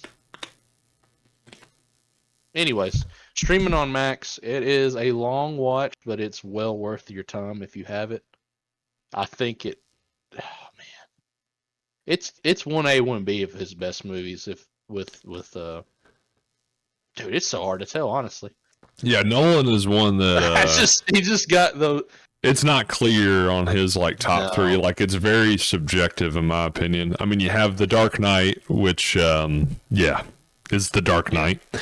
You have Inception. You got Interstellar, which is like a generational beloved film. Oppenheimer is pretty good, I'd say as well. I don't know. I mean, even like there's sleepers like The Prestige could be your number one Christopher Nolan film. Again, I could not argue against you for like saying that's your favorite Christopher Nolan movie. I don't know, man. Or even Dunkirk to me, another sleeper of one of his in his filmography. Memento. Dunkirk is the only. I think Dunkirk is the only movie I've ever seen outside of Tennessee. Really? I saw it in Boston, actually. Oh wow, I love Boston. Went to vacation. Did you see it in the AMC theater downtown next to the Boston Commons? You did? Yep. Yep. Yeah, I lived across from that theater. That's like a 3-story theater. It's huge. Yeah, it's massive. It's insane. I don't know if you know, it's actually one of the top 10, or at least at the time when I went there, it was the top 10 busiest theaters in the U.S. I remember I saw the movie The Intern with Anne Hathaway and Robert De Niro. I saw that as like a 10 a.m. showtime on a random day. I think it was like a weekday. It was sold out.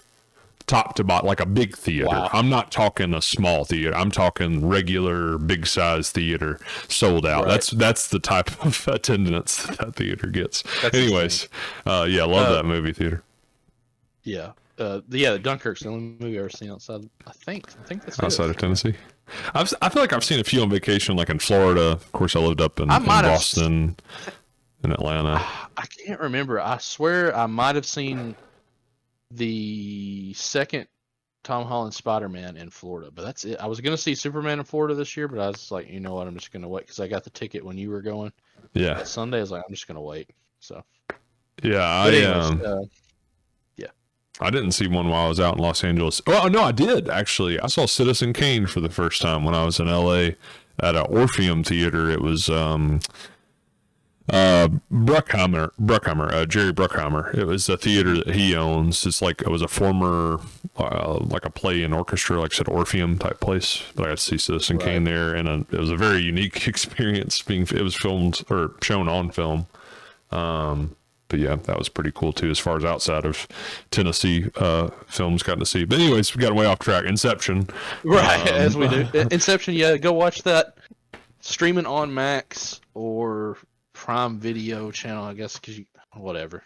I'd say you can't even argue one of the top films of all time for sure. No, it's definitely up there. It has to. And unique, just the technical aspects. Like you could just go into that. Like technically, what that film did, it's unlike anything else that ever came before it, and anything that came after it. Like just off that alone, don't even mention story and some of the filmmaking techniques that they had in this movie. I mean, that hallway sequence is legendary.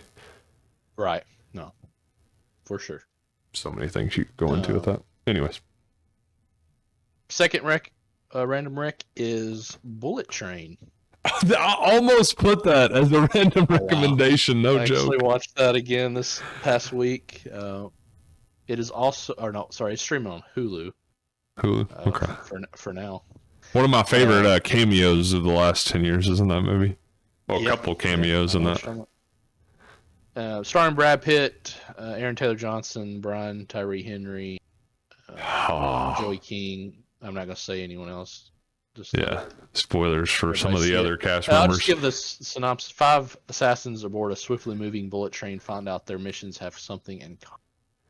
Brad Pitt is, I guess you would say, the lead character. Oh, yeah. Yeah, he's the lead for sure. But great movie, honestly. Such entertaining. So entertaining. Lemon and Tangerine, isn't that their names? A little bit over. Yeah, that's right. Orange and Tangerine. Or Orange and... Is it Orange and Tangerine? No. I thought it was Lemon and Tangerine. Yeah, you're right. Lemon and Tangerine. That's one of the best underrated duos in movie history. For sure. Been Brian Tyree Henry and Aaron Taylor Johnson. 2 of their best, if not their best, in my opinion, performances. I just love the way they play off each other, their chemistry, their humor, like everything. Dude, I love them in that movie. I will say this about Aaron Taylor Johnson that I learned. Let me find it real quick. I saw a clip a long time ago. There it is. He was in Shanghai Nights. Really? The Jackie Chan and Owen Wilson sequel to. That is insane. The reason it was very quick, and he was like a little boy that they talked to about. He's an orphan. Oh. Owen Wilson makes like a savage joke about him not having parents. It's if you can find that movie, I don't know. Just find that clip. It's hilarious. I don't want to say it. I don't want to butcher it because I'm not sure word for word what it is. But he just clowns Aaron Taylor Johnson for being an orphan in that movie. I want to say that was one of his first roles.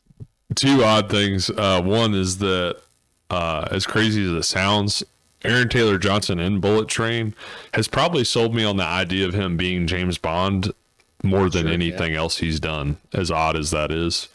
I can't disagree with that. Also, comparing it to Weapons, weirdly enough, is again how that movie is told, so like uniquely, and the intertwining storyline sort of aspect of it.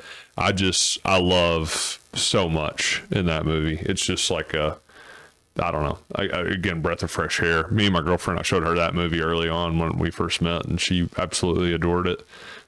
Just so entertaining, like start to finish in that movie. Like never really loses steam at any point. No pun intended.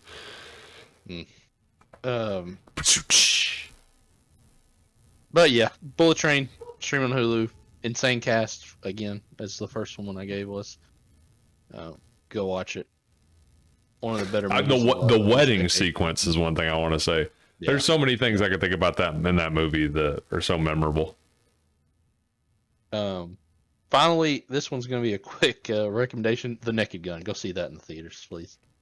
Nice. Please I love it. That movie. It's so funny. I had another one in there, and I was just like, the more I thought about it, I was like, no, I want people to see this movie. It's so funny. It's so funny. I agree with you. Just go in and have fun, and don't try to think too much. Yeah, don't take it seriously. Yeah, just laugh. Maybe not at the snowman thing. I understand if you don't laugh. Yeah, I mean, there's a few things I understand if you don't laugh at. But no, okay. Yeah, that's what I got. I got Inception on Max, Bullet Train on Hulu, and Naked Gun in the theaters. Gotcha. Some really good random recommendations. I feel like we've, if people have been keeping up or watching any of the ones we've given out, I feel like we've given out some bangers for sure. I'm about to say we've given out some true bangers and TV shows as well. I mean, I feel like you've given out a lot of good TV shows. Over time. I'm telling y'all, if y'all on that smoke train, get on it. The season finale. That sounds weird out of context, but season finale is this Friday. It might be series finale. I don't really understand how this could be more than one season, but yeah, you never know anymore. And I think that's a perfect tagline for people to go watch it. If you ain't on the smoke train, get on it. Get on it. Okay, well, awesome recommendations. What you got? I've got 3 made last minute, but I'm really proud of them, to be honest with you. Train to Busan, ironically enough, was going to do Bullet Train, but Train to Busan, South Korean film, directed by Yeon Sang-ho, I believe is how you pronounce it, but written by Park Ju-suk, who has done some other stuff as well, horror films. But it's a very unique horror film, zombie film. It says, while a zombie virus breaks out in South Korea, passengers struggle to survive on the train from Seoul to Busan. So it's during a zombie outbreak at the time as it's taking over. They're unable to stop the train at different places, afraid of contagion or things like that. But very gripping, very unique for a zombie film. I know they've talked about doing a American remake, which I hate the idea of myself, but I wasn't just like the biggest fan of the film. I don't think it's like a top horror film or zombie film or stuff like that for me, but definitely unique. And I love to give shout outs to international films as well.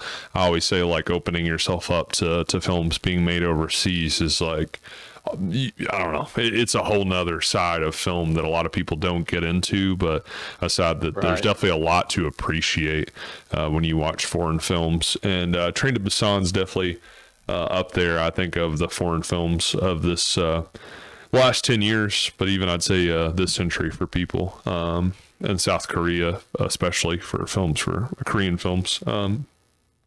But yeah, Train to Busan on Netflix. If you're into zombie films, want to have your breath be taken away and be on the edge of your seat, really enjoyed the ending of the film. It had like that higher quality to a horror film that I enjoy, that we've talked about with something like Weapons or Sinners or Companion this year. To me, at least, again, not being a horror guy, but they're just a better class or higher tier for me.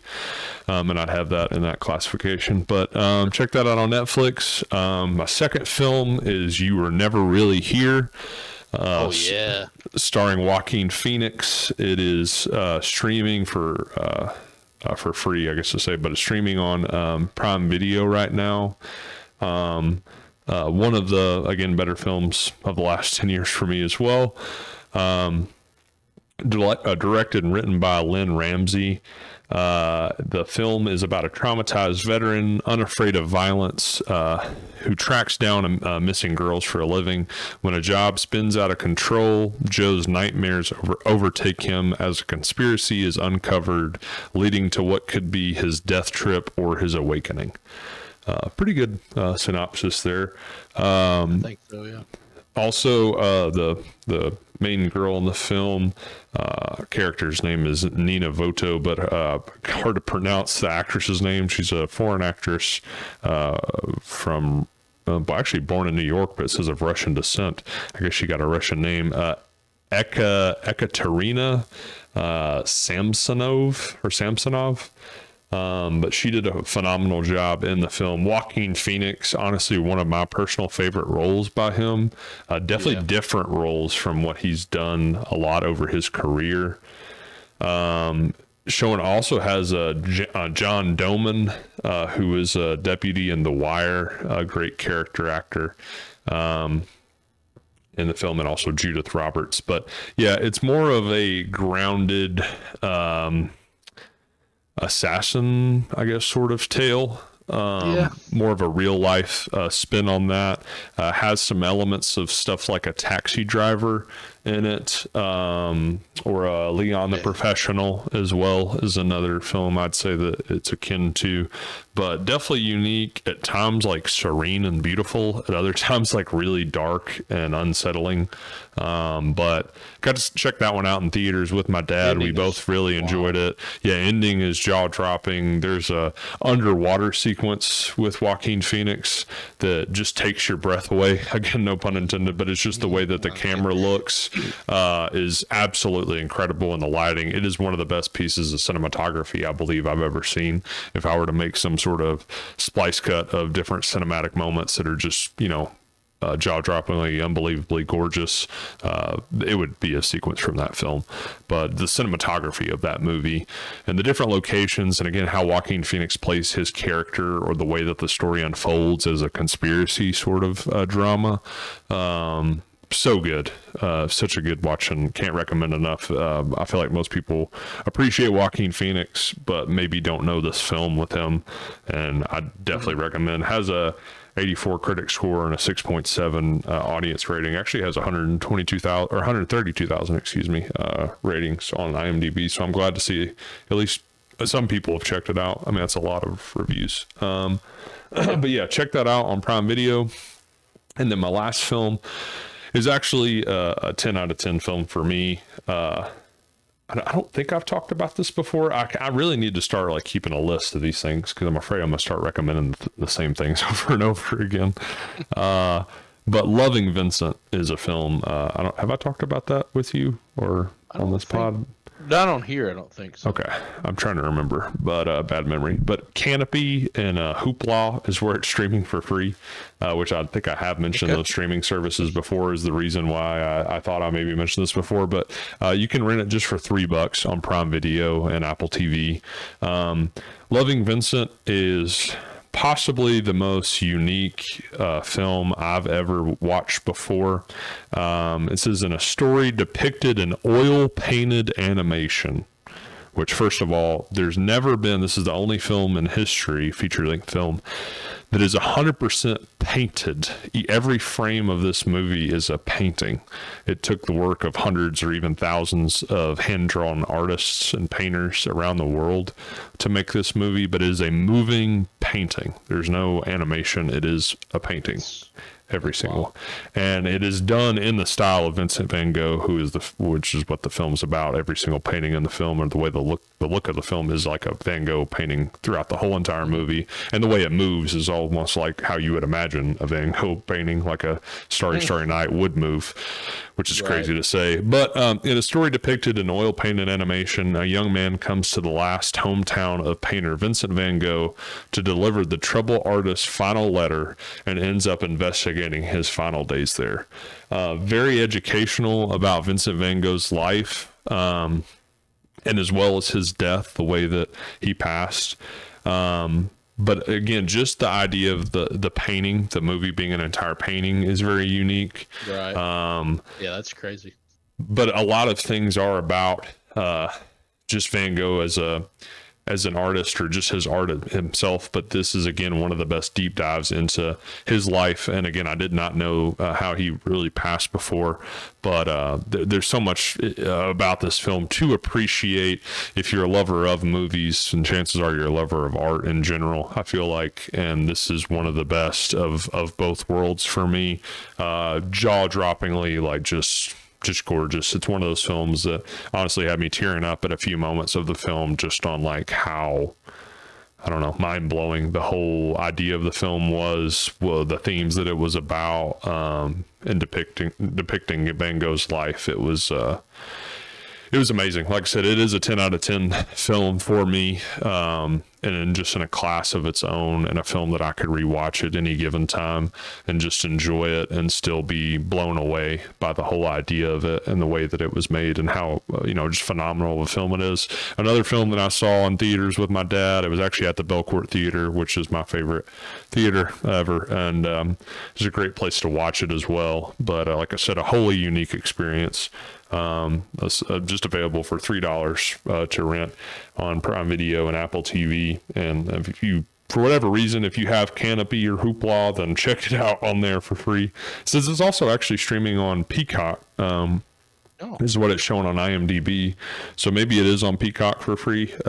Check it out on there. It also says a Roku channel, which I don't think that's free, but it may be really cheap. If you have a Roku, it is. Oh, okay, it's free. I have a Roku TV, so I have that. So yeah, it says it's also streaming on Roku channel. So a lot of places that it's available on. Again, like even if it doesn't sound like your sort of thing, I really think anybody could be drawn into this film. Another no pun intended moment right there. But I'll stop, I promise. Someday. But yeah, just I think it's a movie that everybody could get something out of, and everybody will be blown away by, and just deserves all the love and appreciation it could ever get. Has a 7.8 on IMDb for people score, and a 62 audience or critic score, which I'm surprised that the critic score isn't higher in my opinion. But yeah, I'll have to talk with some critics about how they got it wrong. What are we doing here, boys? Yeah, definitely, like I said, deserves the highest praise to me. But yeah, check out that film as well. So Train to Busan on Netflix, You Were Never Really Here on Prime Video, and Loving Vincent, I guess, on Peacock and Roku channel, as well as Canopy and Hoopla for free, and then Prime Video and Apple TV for $2.99. So check any one of those films out. I think you'll enjoy them. A little bit of difference between kind of a high quality horror, I guess like a soft action, more of just a mystery drama. And then I'd say Loving Vincent also is kind of it has a very much of a mystery tone to it. Some great voice acting and stuff, but just a lot of beauty to be had in that film. So yeah, check out any one of those movies, random recommendations, and any one of our movies, and check out past episodes too for different random recommendations, in case none of these really piqued your interest out of me and Seth, which would be shocking if none of these did. Right. But if none of them did, check out past episodes. A lot of random recommendations on there. Yeah, for people to watch, and high quality stuff. All right, moving on to I think maybe our favorite segment each week, maybe. is blind rankings. Picking out 7 films and ranking them 1 through 7, one at a time. Not knowing what comes next. So, how do you want to do it this week? Do you want to read me mine or me read you yours? You can read mine. I'll go first. Okay. I'll rank All first. right. I have a theme again for this week, and we'll see if you can figure it out. Maybe you'll figure it out midway through or afterwards, whatever. But okay, here we go. First film starting out, one we've talked about, Weapons. Okay, Weapons. I'm gonna put that in the 3 spot. 3 spot. Okay. Weapons at number 3. All right. Second film, Sicario. The original, I'm guessing. Yeah, the first Sicario, not Salado or whatever. Day of Salado. Yeah. I put that at 2, honestly. 2? Okay. Yeah, I love that movie. It's good.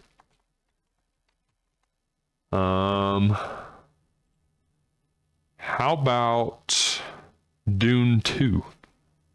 1. No hesitation. I'll go ahead and pop that in there. I can't put it at 4 or lower. I just can't. I think you really might be hating yourself here in a second. I'll go ahead and throw this one out there. Avengers Endgame. 6. 6. Okay. You catching on to a theme yet or no? No, not yet. Not yet. Okay. Oh no, never mind. I just got it. Josh Brolin. Yes, Josh Brolin. Goonies. Ooh. I saw where he recently said he's not interested in Goonies too. I don't blame him for that. Which because he said like, but why was his reasoning? Like, makes no sense. I'm gonna put that at. I'll put that at 5. I want to put it at 4. Okay, it's fair. So you got 4 and 7 open. Yep. All right. Oh, how do I want to give this out to you? I'll go ahead and okay. I know what it is. American Gangster.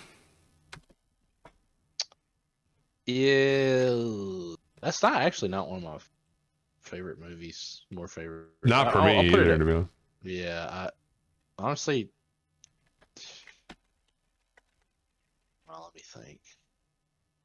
4 or 7 is it worse than? All coming down to what the next movie is gonna be. Is it worse? I know where you should put 7. it, but I'm gonna go 7. Okay, 7. I think I know what you got next. You probably do. No Country for Old Men. Yeah, I knew it. I'll take that. Perfect. I Okay. started to think for a minute, and I was like, "There's something I'm not thinking of," and then I was like, "I know it." I don't hate my list. I would definitely swap 2 and 4. 2 and 4? Yeah, well, I got No Country for Old Men at 4, right? Yeah, and you have Sicario at number 2. Yeah. So you do Dune 2, No Country for Old Men, Weapons, and then Sicario. Yeah. I'd probably bump. I'd be okay with Sicario at 3 and Weapons at 4. That doesn't really bother me. I do like that movie a lot, but not because of him. Would you have Endgame and American Gangster swapped? Would I have them in the same spot? Well, I didn't know if you would keep them where they are. I'd probably bump Endgame down to 7. Down to 7? Yeah. I almost put Guardians of the Galaxy 1. That's what I... even though it's post-credits. That'd but been a hell of a reach there. But not wrong. Okay, yeah, not a bad list, really. That was his first appearance, right? Wasn't that movie? Yes, was in Guardian. No, I think Avengers 1. He was at the post credits. When was Thanos first introduced in the MCU? Yeah, it was the post credit scene of Avengers is when he gives his little look around. And Guardians, I think, is when he first mentions like the stones. Okay. So that was like the Infinity Stones being introduced. But Right. Okay. All right. You ready for yours? I'm ready. There's a theme, but not the same kind of thing. Okay. All good. This one's going to be a very interesting list, one no matter how it's cut. Okay. Mortal Kombat, the original. The original I have not Yes, the very seen, first. but I'll go ahead and say 7. That's fair. I think most people would agree with you on that, even Mortal Kombat fans. All right, next up we got Toy Story original. Number 1. Original Toy Story? I'll go 3.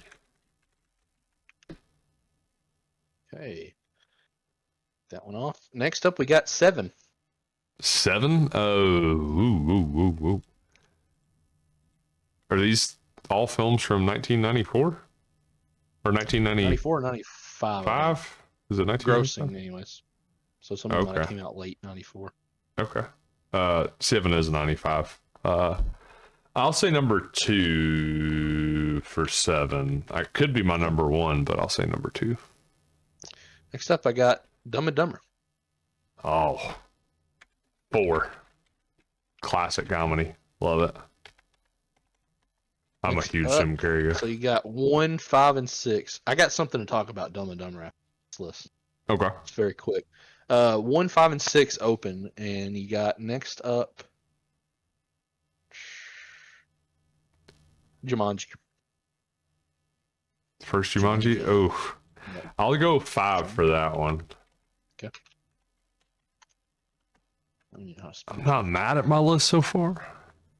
1 and 6. This is what kind of You got depends. 1 and 6 open here. And Batman Forever. 6. That was the top grossing movie that year, by the way. What? That's what I said.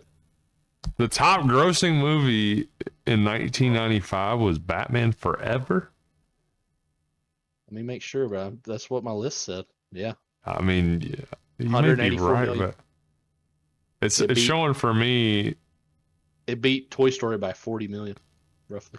All right, and It shows Toy since you Story got for that, me worldwide was the highest grossing, 361 million. Your number 1 movie, Apollo 13. Pretty good. I mean, It's better than it being Batman Forever. yeah, it's definitely better than that. I'm sure you'd want to definitely switch 7 and Apollo 13. I would put Apollo 13 for me personally. It would have been at number 5. That's fair. I'm not a big fan of that movie. I haven't seen it in forever, but from when I honestly since like high school. But that movie was so dull and boring to me. I was never really cared about it. It was just kind of just void of any emotion for me. But Pretty good list though. yeah, not bad. I would take 7 number 1. I'd basically just bump everything up probably because I'm not mad. Like 7 over Toy Story for me. I would have Toy Story over Dumb and Dumber over Jumanji. I'd have pretty much everything where it's at, except for I'd just put Apollo 13, move it down to number 5. Down, right. But yeah, I'm not totally mad at the list at all. Some interesting different movies on there for sure. Between, like I said, something like a 7 and Toy Story being side by side couldn't be any more different type of movies. Yeah, no kidding. 1995, yeah, top grossing. Yeah, you're right that I think it was Batman Forever was the highest grossing domestic film of that year. You're right, and then Toy Story was the highest grossing worldwide film. Apollo 13 being number 2 on domestic is kind of crazy too. Pocahontas, Ace Ventura, When Nature Calls, some good movies on there. The Dumb and Dumber thing that I wanted to talk about. I didn't know this, and we were on. I think it was me and Paul. We were on the way back from what movie were we seeing? I don't even remember what movie we went to see. Superman.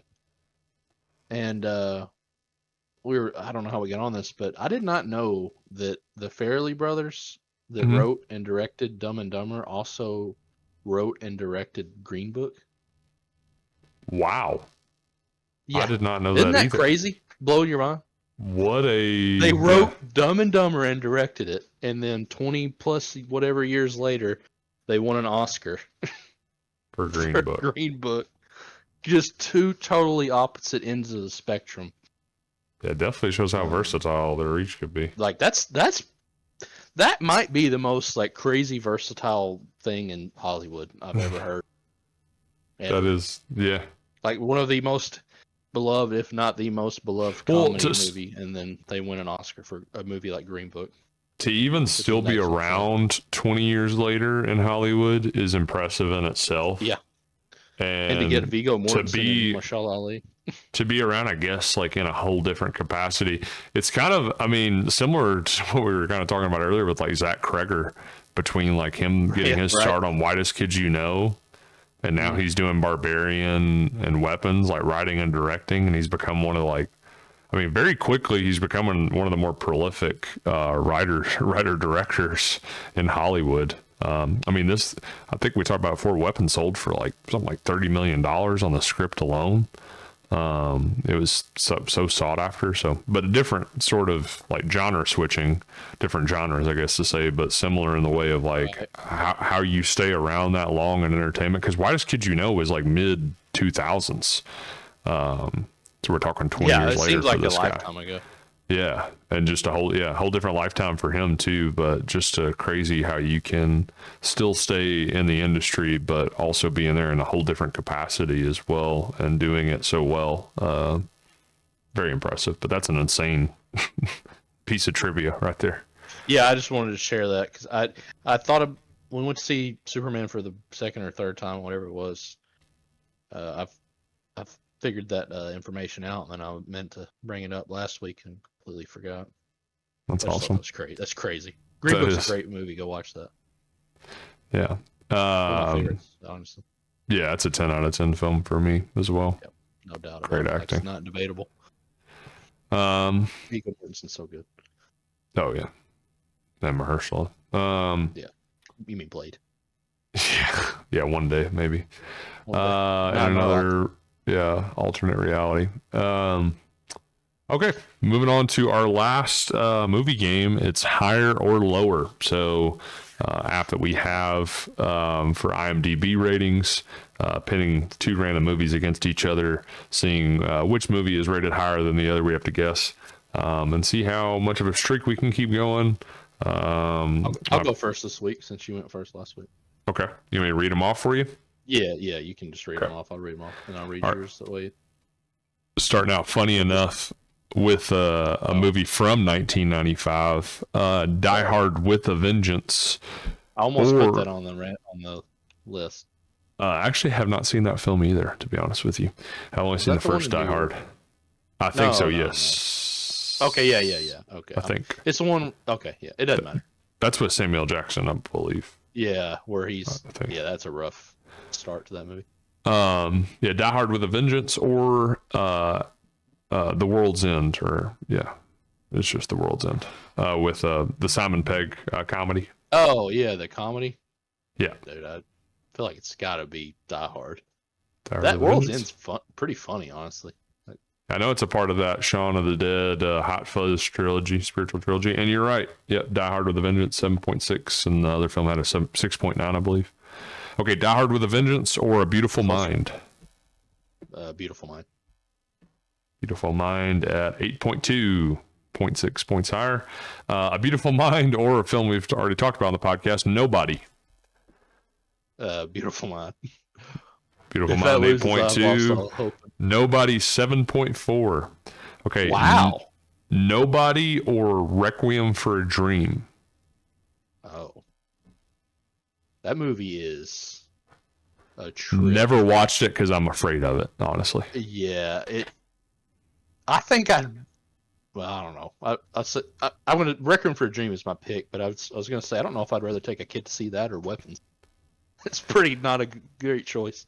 Requiem for a Dream, 8.3. Nobody was a 7.4, so you're right. Requiem for a Dream or the first Alien film, 1979? It's going to be a close one, I think. I'm going to say Requiem. Okay. Requiem 8.3, Alien 8.5. Whoa! 8.5 for the first Okay. Alien film. Wow. I need to go yeah. back and watch that movie, I guess. Yeah. 8. You had I thought that was going to be in the high sevens. yeah, I knew it was at least, I thought like an 8.1 at least, but I thought that might be With higher. 1 million reviews. Good gosh. I know it's the top Good for film them. of all time on top 250. Okay, so 4 in a row for you.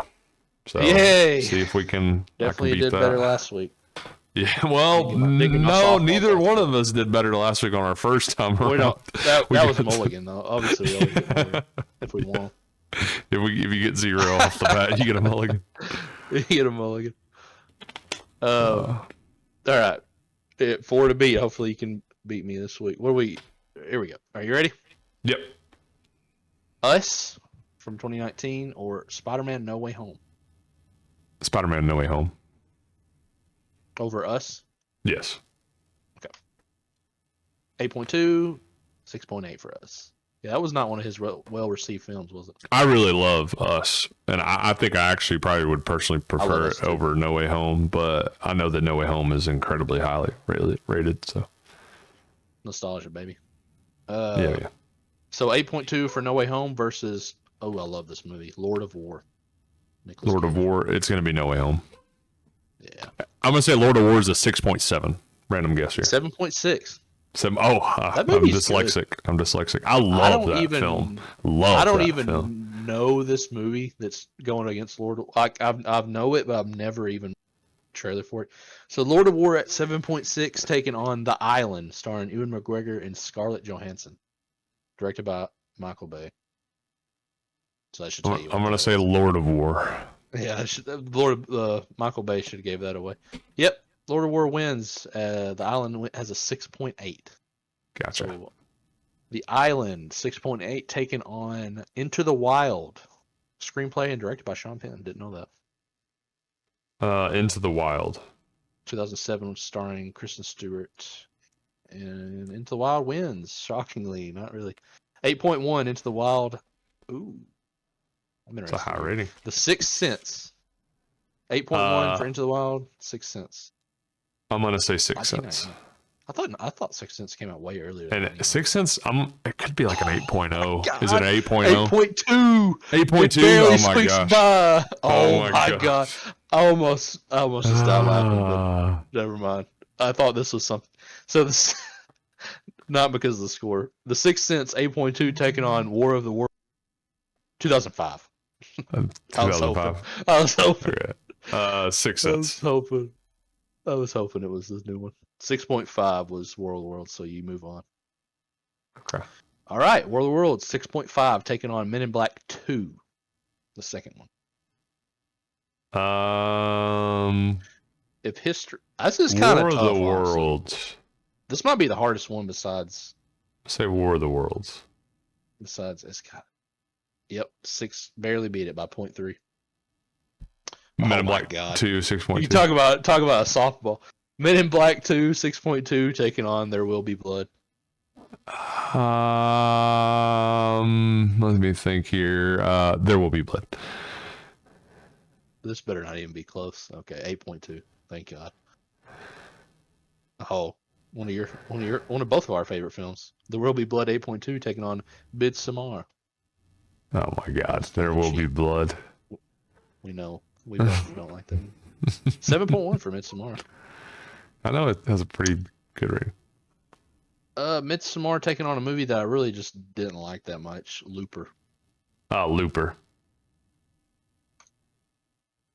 Barely 7.4.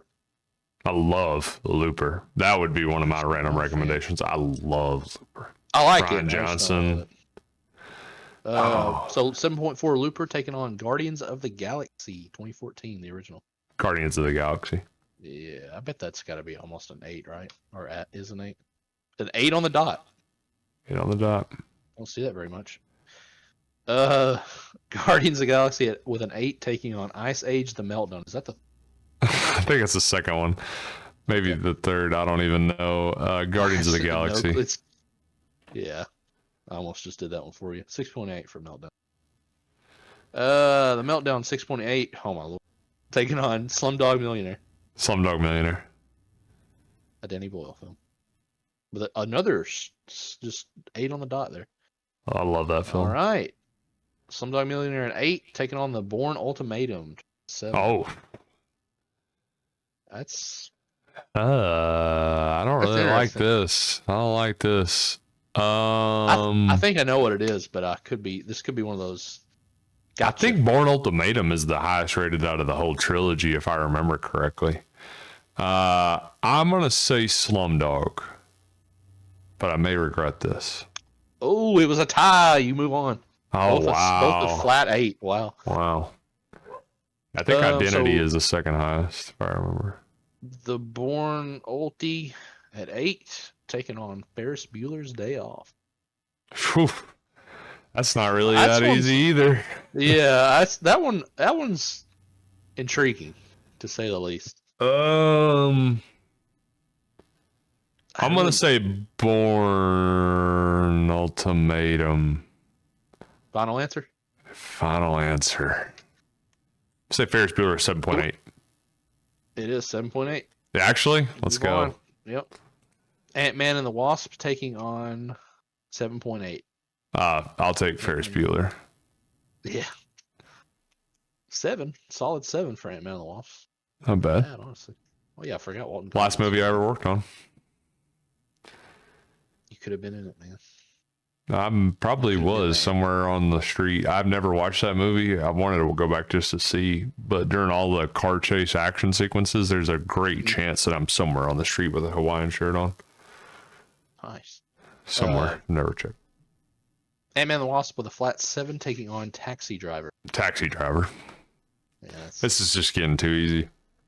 That one was too easy. I may end up going for a record here, but I don't want to say it. How many am I at now?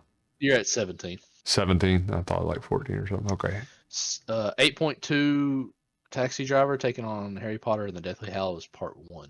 Oh, Taxi Driver. I'm going to say Harry Potter's at a 7.6, 7.7. 7.7 for Harry. Good guess. 7.7 taking on 1917. 1917. I'm going to say at a 8.0 or 7.9. 8.2 for. Oh, there you go. Higher. Ooh. Snatch taking on 8. Oh, that's going to be a close one. I'm going to say Snatch. I'm going to say Snatch at a 8.4. Okay. Another tie. You move on. 8. Oh, wow. Let's go. 2 ties. I've never even had one tie before. I've only never had one. Here, I've never had one. No, this is another softball, I hope, for you. Snatch 8.2 taking on Rush Hour 2. Snatch. Love Rush Hour 2 though. All those good movie. Oh yeah. Rush Hour 2 6.7 taking on Despicable Me, the original. First one. First Despicable Me, I'll take it. I'll say like a 7.2 or something. 7.6. Wow. Even higher than I thought. Oh god. 7.6 versus X-Men The Last Stand. 7.6 Despicable Me. Yeah. X-Men Last Stand, I'm gonna say 6.5, 6.4. 6.6 for X-Men Last Stand. 6.6. Taking on 6.6 taking on Office Space. Office Space. I've talked about that movie so much recently at work. That is definitely going on random recommendation next week. I'm going to talk about that movie so much. One of my favorite comedies ever. You're about to move on again. Office Space taking on Lord of the Rings, The Fellowship of the Ring. I'll take Fellowship. I'm just to see what it is. Wait, are we talking about the director's cut, the extended cut, the uncut? It didn't matter. It would have beat everything. Just about. So 8.9 taking on The King's Speech, starring Colin Firth. Oh, that's a pretty highly rated. I'm going to say Fellowship, but King's Speech will be at like a close to an 8.5. Oh, 8. Okay. That's an 8. 8 flat. Taking on Finding Dory. King's Speech. Finding Dory will be like a 7.7. 7.2. Oh, wow. I thought it was higher rated than that, honestly. I know Finding Nemo is like an 8. Interesting. 7.2 for Finding Dory taking on National Treasure, the original. Ooh. I don't really know what that rating is. I don't really either. I'm going to say National Treasure at like a 7.4. It's going to be close, I think. Maybe. Oh, 6.9 for National Treasure. You end it. Finally lose my streak. 27. Yeah. 27? Oh, I was 2 away from a high score. You tied for my high score. Dang. I didn't want to beat your high score for you. That's why I stopped. Fair enough. That's good. That's good of you, man. Oh, pretty good run there. Really, that was one of my best ever. I hope that didn't get too extensive for anybody in the audience. I didn't think I'd go on for that long. Yeah, right. We're still here, folks. Yeah. Yeah, it was good. A lot of fun. Well, I guess I'd take home this week's. Got the trophy this week. Yeah. Higher lower victory. Woo! I'm the winner. See my pride. You're the losers. It's in Christ. Okay. Oh, that's it, I guess, for all of our movie games. Random recommendations. A lot for you guys to check out. Blind rankings, each having our own theme. You having another era theme, and me going with an actor theme, and Josh Brolin this week. And our higher or lower game. So that was good. Like I said, I went on for a long time. Heartbreaker there at the end. Now we're going to round out this week's episode with news from the headlines for this last week. There's actually been another good week of news, some kind of businessy sort of news I put later on in the segment. But starting out with Batman 2 announces that it will begin filming in January, eyeing a 2027 release.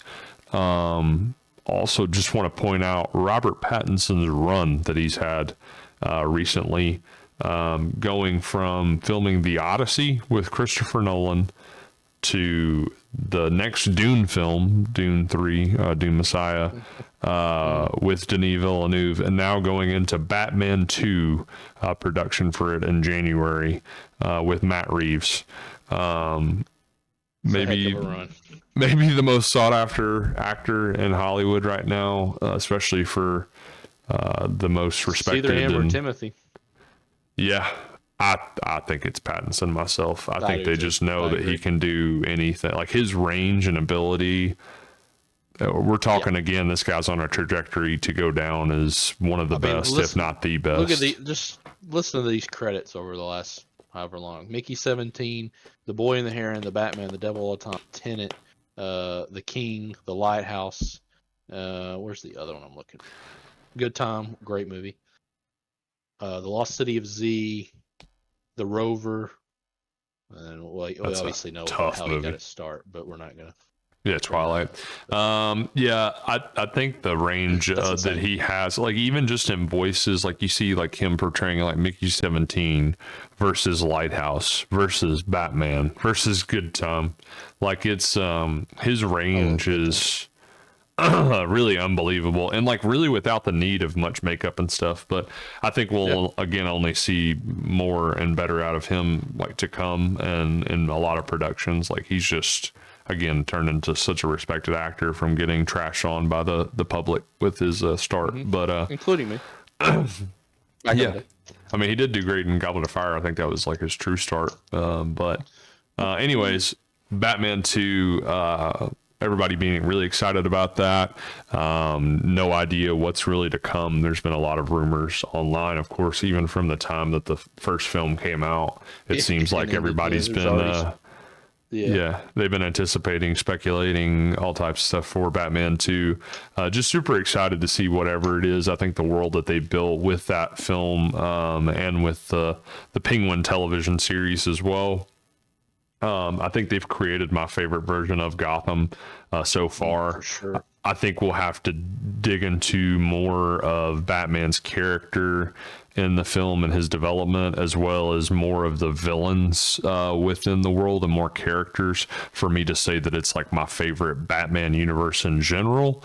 But so far, definitely my favorite Gotham and my favorite depiction of the Batman world so far. But like I said, could end up being the best Batman IP thing ever for me. Really love the first film a lot. Very original. Yes. Love it on Same rewatch. thing for me. I watched it, I remember on Halloween last year, just because of it when it took place. But I love the whole look of the film, the feel, the opening sequence. The first 5 minutes already like locks me in for the rest of the movie. Similar to like a Seven in its like tone and everything, from the film we were just talking about earlier. The feel of it, but yeah, love that film and can't wait for the second one to come out. Hate that it's not till 2027, but just glad that we finally get an announcement on filming starting. So obviously they're deep into pre-production then for this film. So yeah, exciting. Script turned in, got a film date for it. So maybe I like to hear. maybe within 2 years we'll be talking about reviewing this film. I hope so. Hope it's no more. Just quality. I think that's what's impressed me the most, honestly, with a lot of people, although people have got a little antsy for it. For the most part, it seems like people have been very patient with it. They just really want good quality out of it. And I think that's great to see, where people aren't just like, I don't care, this should have been out yesterday. It's like most people seem to be pretty level-headed and say, I just want it to be as good or even better than the first one. And it's set itself up to have a great sequel similar to Nolan's trilogy. Right. But yeah, one piece of news on that. Next thing, I was talking earlier about Dave Bautista. Dave Bautista would be popping up in the news. He has joined Henry Cavill in Henry Cavill's Highlander remake as main villain Kurgan, who was formerly portrayed by legendary actor Clancy Brown. I think it's all but confirmed that he will be playing the villain, and just announced today. I just watched Highlander for the first time about a year or so ago. Wasn't the biggest fan of it. I liked it okay. I like the concept of it. I think it lends itself to a good reboot, honestly. One of the few, in an age of reboots and remakes, this is one that I actually think deserves to have an update to it. And having Henry Cavill attached, like, yeah, I'm all the way down for something like that to take place. So, and Clancy Brown, he was one of the highlights of that original film, him as the villain. And this one also has Russell Crowe as well in the film. So, and Dave Bautista, again, probably my favorite wrestler turned actor out of all of them for me personally. Yeah. John Cena's getting up there for me, but yeah, I think Dave's got the better credentials currently, without a doubt. And I think he has the ability, like, I think he's the only one in my, well, maybe John Cena as well, but I think he really does have the ability to win some awards in the future, to be honest with you. At least a nomination at the very least. Yeah. For sure. No, Yeah, agreed. I think he's got the most potential for that. But yeah, excited to see him join that film. No release date, I don't think, announced on that yet. Henry Cavill's working on a few things at the moment as well, with like Warhammer and different things. So, but yeah, we'll see when that film finally does hit the theaters. Right now, it's looking like maybe 2027 for that as well. But excited to see Dave Bautista play opposite Henry Cavill. To see them face off against each other, I mean, that'll be pretty cool, I think. So yeah, excited for that, especially if you're a fan of the original Highlander film. For the next piece of news, talking about more DC stuff. This was also just announced today. I don't know if you saw this, but it's kind of crazy. So Zach Cregger, who we also mentioned, writer and director of Weapons, also Barbarian, and Whitest Kids You Know cast member, as I like to keep saying. Which is just crazy. But Yeah, just want to keep bringing that up. But he announced that he's written a new DC film titled Henchman, about a low-level Gotham criminal who, by a stroke of pure luck, knocks out Batman and becomes a legend in the city's underground. It would also star Harley Quinn and the Joker as their partnership. And currently, it says that Cregger announced himself that he's currently working on a Resident Evil film, which I think the public already knew. but he's also after that planning to complete an original sci-fi film, which he's already written, but says that he has been working on this script for DC to possibly come out later on after that, but definitely wants to make it. As we talked about with this guy's like recent performances and becoming a name in Hollywood as a writer and director, creative mind, I love this take on a script as far as like just low level Gotham thug knocks out Batman by luck, and he's gonna turn into a legend for that. Just an interesting in like for a regular everyday person, like not to take place about a superhero or villain, just seems like by a regular guy and turning into a legend. How I feel about that script, but I like the idea. I like the idea. I don't see how that works in the DCU at all. I guess Elseworld story, like the Batman is in. I don't see any scenario where whoever is announced as a DCU Batman is gonna be, I don't know, exposed like that. Just seems like a bad idea. I guess if this movie does get made, it would be an Elseworld story. Yeah, it could be an Elseworld story for sure. Other way how that would work. I mean, I don't see James Gunn bringing a Batman in and then saying, "Oh yeah, he got knocked out by the henchman," and we're making a movie about that. Again, I think it depends. For me, that all comes down to the execution of how he would get knocked out or something. Because it's not like as powerful and godlike as Batman can be. I mean, it's not out of the realm of possibility that some like miracle could happen, like lightning strike, or it has nothing to even do with that guy. Like Batman could accidentally knock himself out with something, and then people run in and think he knocked him out. Like, I don't know. There's so many ways that you could go about that, but just the idea of like this guy's now championed as the criminal, like he's going to be the next boss, or just because he like somehow accidentally knocked out Batman, pretty much. I think that could be a fun, I guess, like I said, take on a character, and kind of a breath of fresh air for a take on something.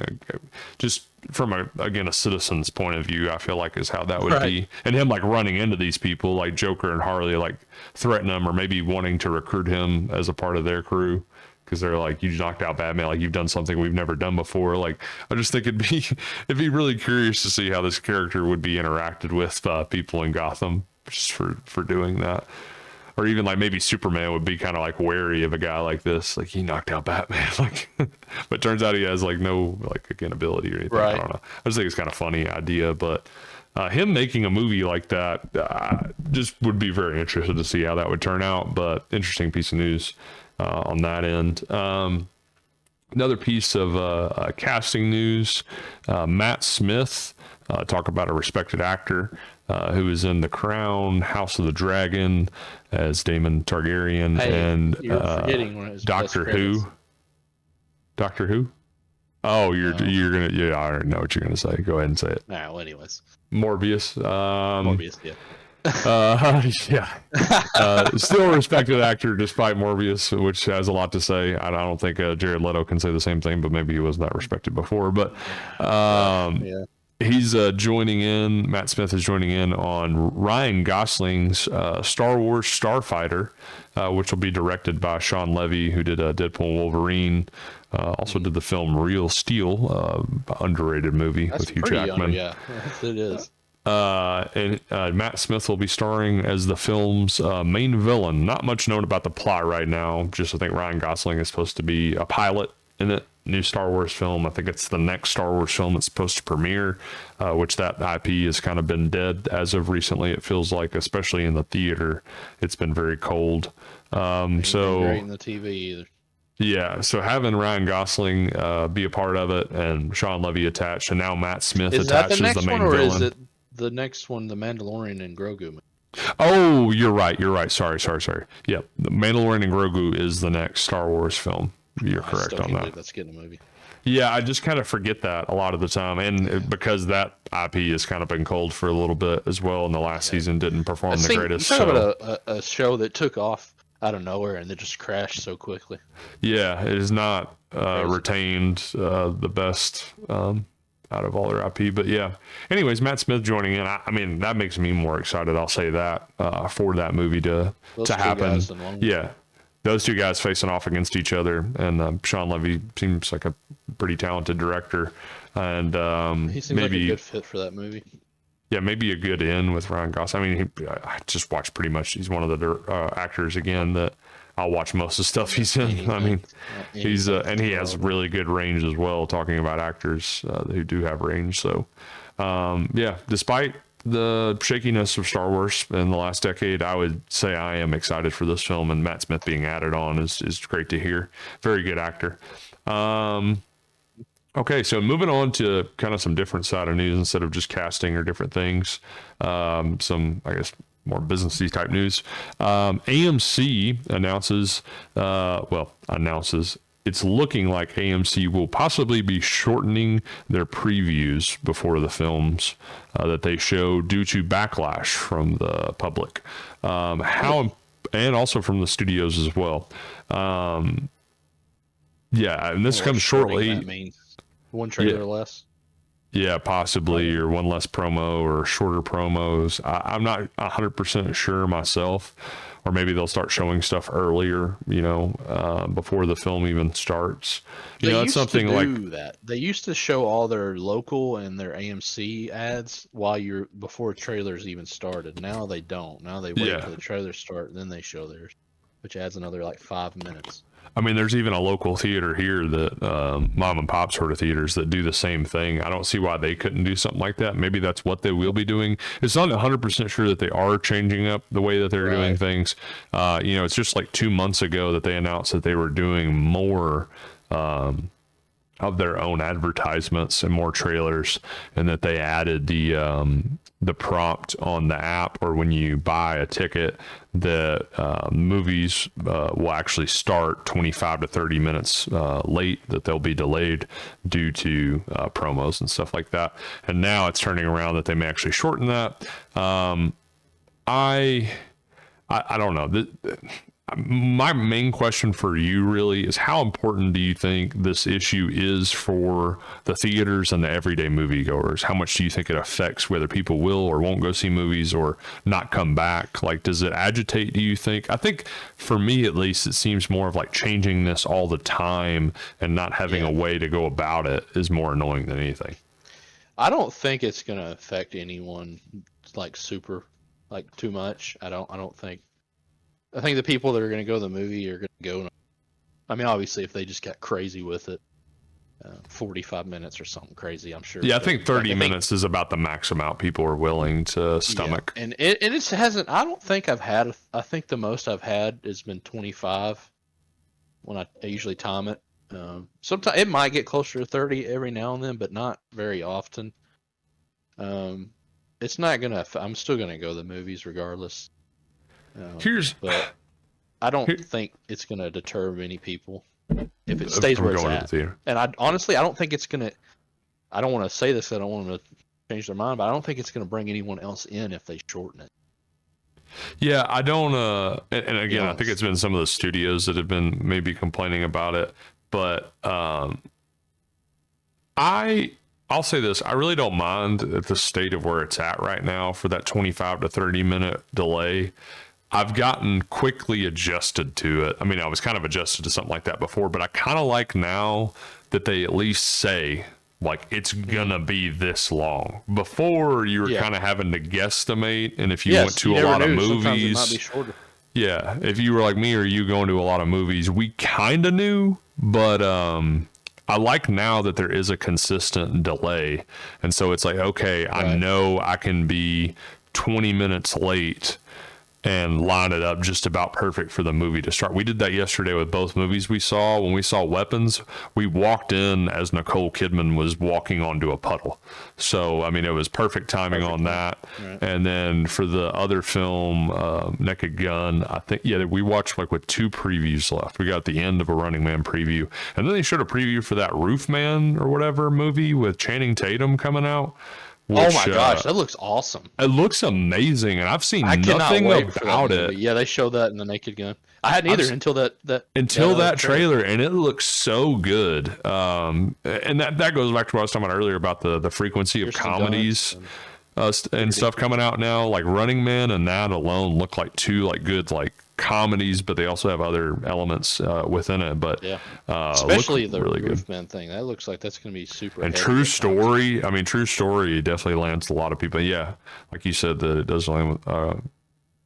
Could be emotional as well, and have just a whole lot of different, again, elements in it. Coming out, I think, in October, like October 12th or something like that. But anyways, going back to the previews, I like that I now know how late I can be for a film, and so I don't mind them leaving it the way it is. This is, again, not confirmed that they are going to revert back or shorten advertisements or anything. I do think one thing I'll say is that the constant reminding of the rewards that you can get from AMC and things like that, I think they already, like, word of mouth amongst people who are a part of AMC A-List, plus like the posters and advertisements that they already have up and around the theater for it.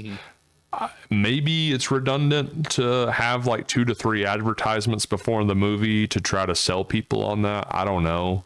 I will say that I think the theaters putting so much emphasis on making money on the advertising playing on screen before a movie, I don't think theaters think outside the box enough. I think in the last few years they have, with stuff like the popcorn buckets, and now you walk into AMC and they're selling like merchandise up front for t-shirts and pop figures and different things. I think it'd be great if they had a room at each movie theater, like an AMC or a Regal, that was like just a DVD room, like $5 movie bins and that sort of thing. Yeah. Or you could buy movie posters is a main thing. I think movie theaters could be making a lot of money off of. They went to all this merch, but no posters. Yeah, no posters. Again, no movies. Like, you can't buy an actual movie itself. I think that's because then you own the movie. They don't want that. Yeah, but I mean, like, for, movies from the past, like, it doesn't have to be that recent. I'm just saying, like, to me, a movie theater should be all about movies, and anything that has to do with movies and entertainment, you should be able to specialize in. Don't sell yourself out to the point that it's not a movie theater, like, anymore, I guess to say. But there's more things I think that they could do, that they are starting to do, to make money. So I don't think they should have to be worrying so much about, let's play, again, if we get to the point of 45 minutes or something like that, or even close to 40 minutes on advertisements before a movie, I think at a certain point it's like, okay, there's other ways for you to make money. You don't have to be doing this. Or, like we talked about before, start showing advertisements before the showtime, quote unquote showtime of a movie. Right. There's different things that they could do. But yeah, I don't think I think it's been made into such a bigger issue than it needs to be. And I do believe staying consistent with it at the end of the day and sticking with it, whether it's, again, 25 or 30 minutes or 20 minutes, whatever it is, just keep it consistent and stop changing and going back and forth all the time. 100% agree with that. Okay. Another piece of news, that kind of wild here. Don't know if you read this, but just a couple days ago it was announced that Hulu is set to be phased out as an individual app and is set to merge with Disney Plus by next year. This change is coming with Disney now owning 100% of Hulu as a company. They bought up the remaining shares of Comcast. Again, it seems like it'll be rolled into the Disney Plus app. I'm not sure exactly how that'll work as a user interface or just practically at all, or how they'll advertise and market it. Or the biggest question is, will they be keeping it the same price like Disney Plus and Hulu's also included? I doubt that. I don't know what they'll be doing with this or how they'll be changing it, but they announced that they will be doing that. Because now they're going to have their own, ESPN's going to have their own standalone starting this month, I think. Yes, and I think it's acquired all of WWE's pay-per-views and premium live events. I think it's like $20 a month for that app or something. $30 for that? Okay. Yeah. And maybe it's like 40 with the bundle or something. Quite possibly the worst app in the business. ESPN app. It is terrible. If you really need it, get it. If you don't. It is so garbage. And I guarantee you adding on this WWE content isn't going to make it any. Well, Disney is known for overpricing a lot of things on streaming and different things. I mean, not surprised. to hear you say that. Yeah, I'll be interested to see what they do with the price, and also because right now we have for $30 a month, I get Hulu, Disney Plus, and HBO Max for $30. No ads. Wow. Don't have Hulu TV, but it's like the Hulu library, which is fine. But I mean, that's a good deal. I'm sure that ain't gonna last long, but No, that I is don't really use Disney, but I use Max and Hulu. Yeah, Yeah, HBO Max is the best one to me. So very interested to see what this price changes to, because you know it's gonna. I don't hate the idea of getting everything into one, shrinking it down.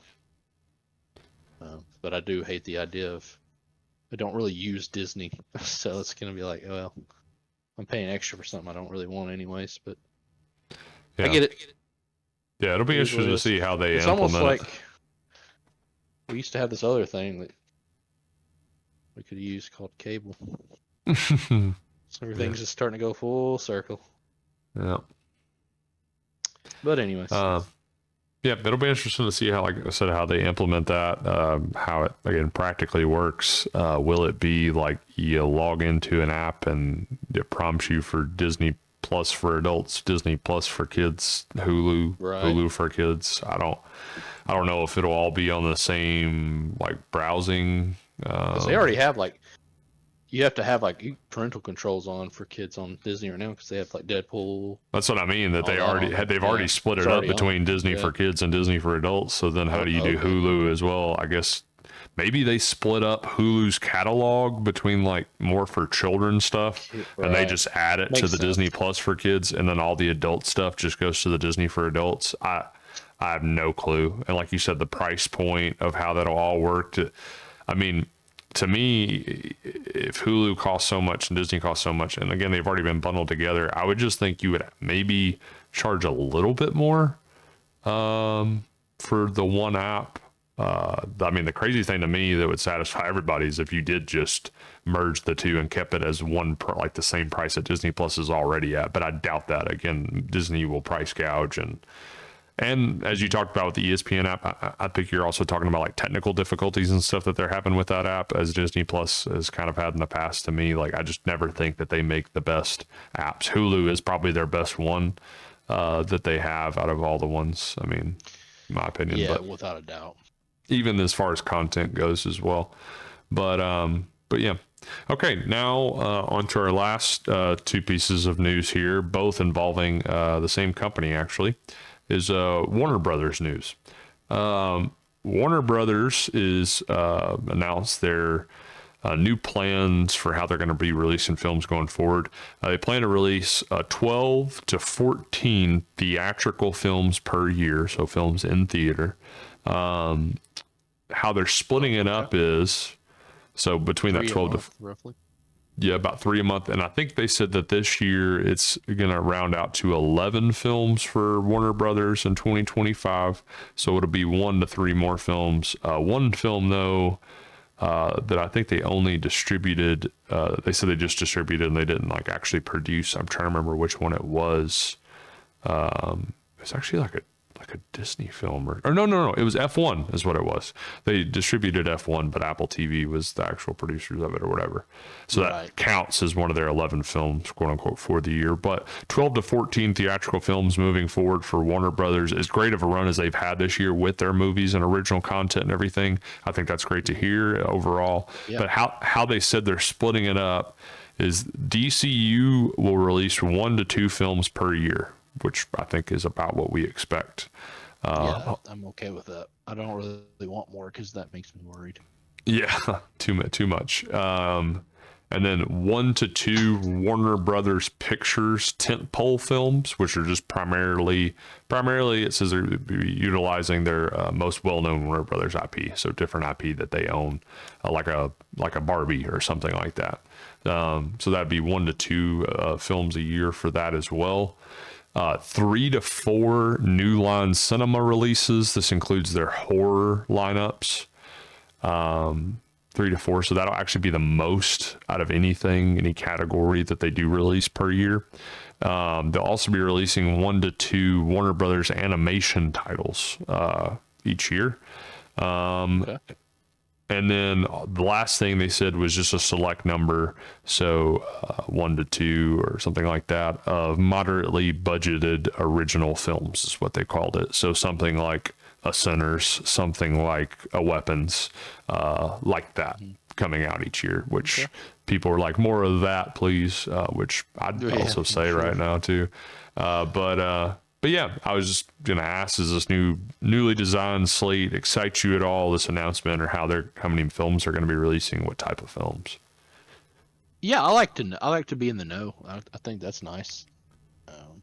It's good that they have a plan. I like the layout. Yeah, a plan always, like, basically just going back to James Gunn saying he's mapped out the DCU. It was just nice to have a plan, because before that, the DCEU, there was no plan. I mean, they can say there was, but it got blown up pretty quickly, and then was. Well, they were just waiting to see what each film did. It felt like, to see what they would do next. They had no plan. Oh, that's good. Yeah, right. I like this. I like the layout. I'm excited. I mean, it's gonna be good movies. I mean, it seems like this year has been for them. Really, for everybody, but it seems pretty doable, like a movie a month, pretty much at the very least, and maybe a little bit more than that. And like the lineup that they have announced, I think makes sense from a business standpoint. Like talking about the 1 to 2 DCU films, which will be more of a big budget, 1 to 2 of their own IP.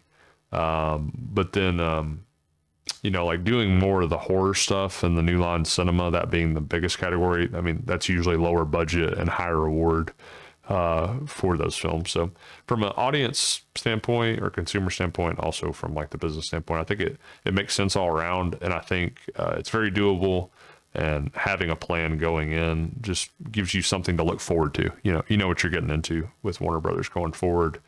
But yeah, the last piece of news also about Warner Brothers and more of the business side as well is Warner Brothers reports growth in both streaming and theatrical divisions.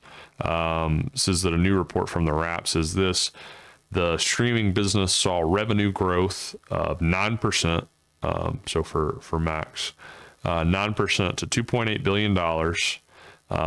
For a profit of $293 million for the year-to-year growth, which is pretty good. Compared to at this time last year, they had lost $107 million. So turn around to now to profiting $293 million. So you could say they're doing better for their streaming division.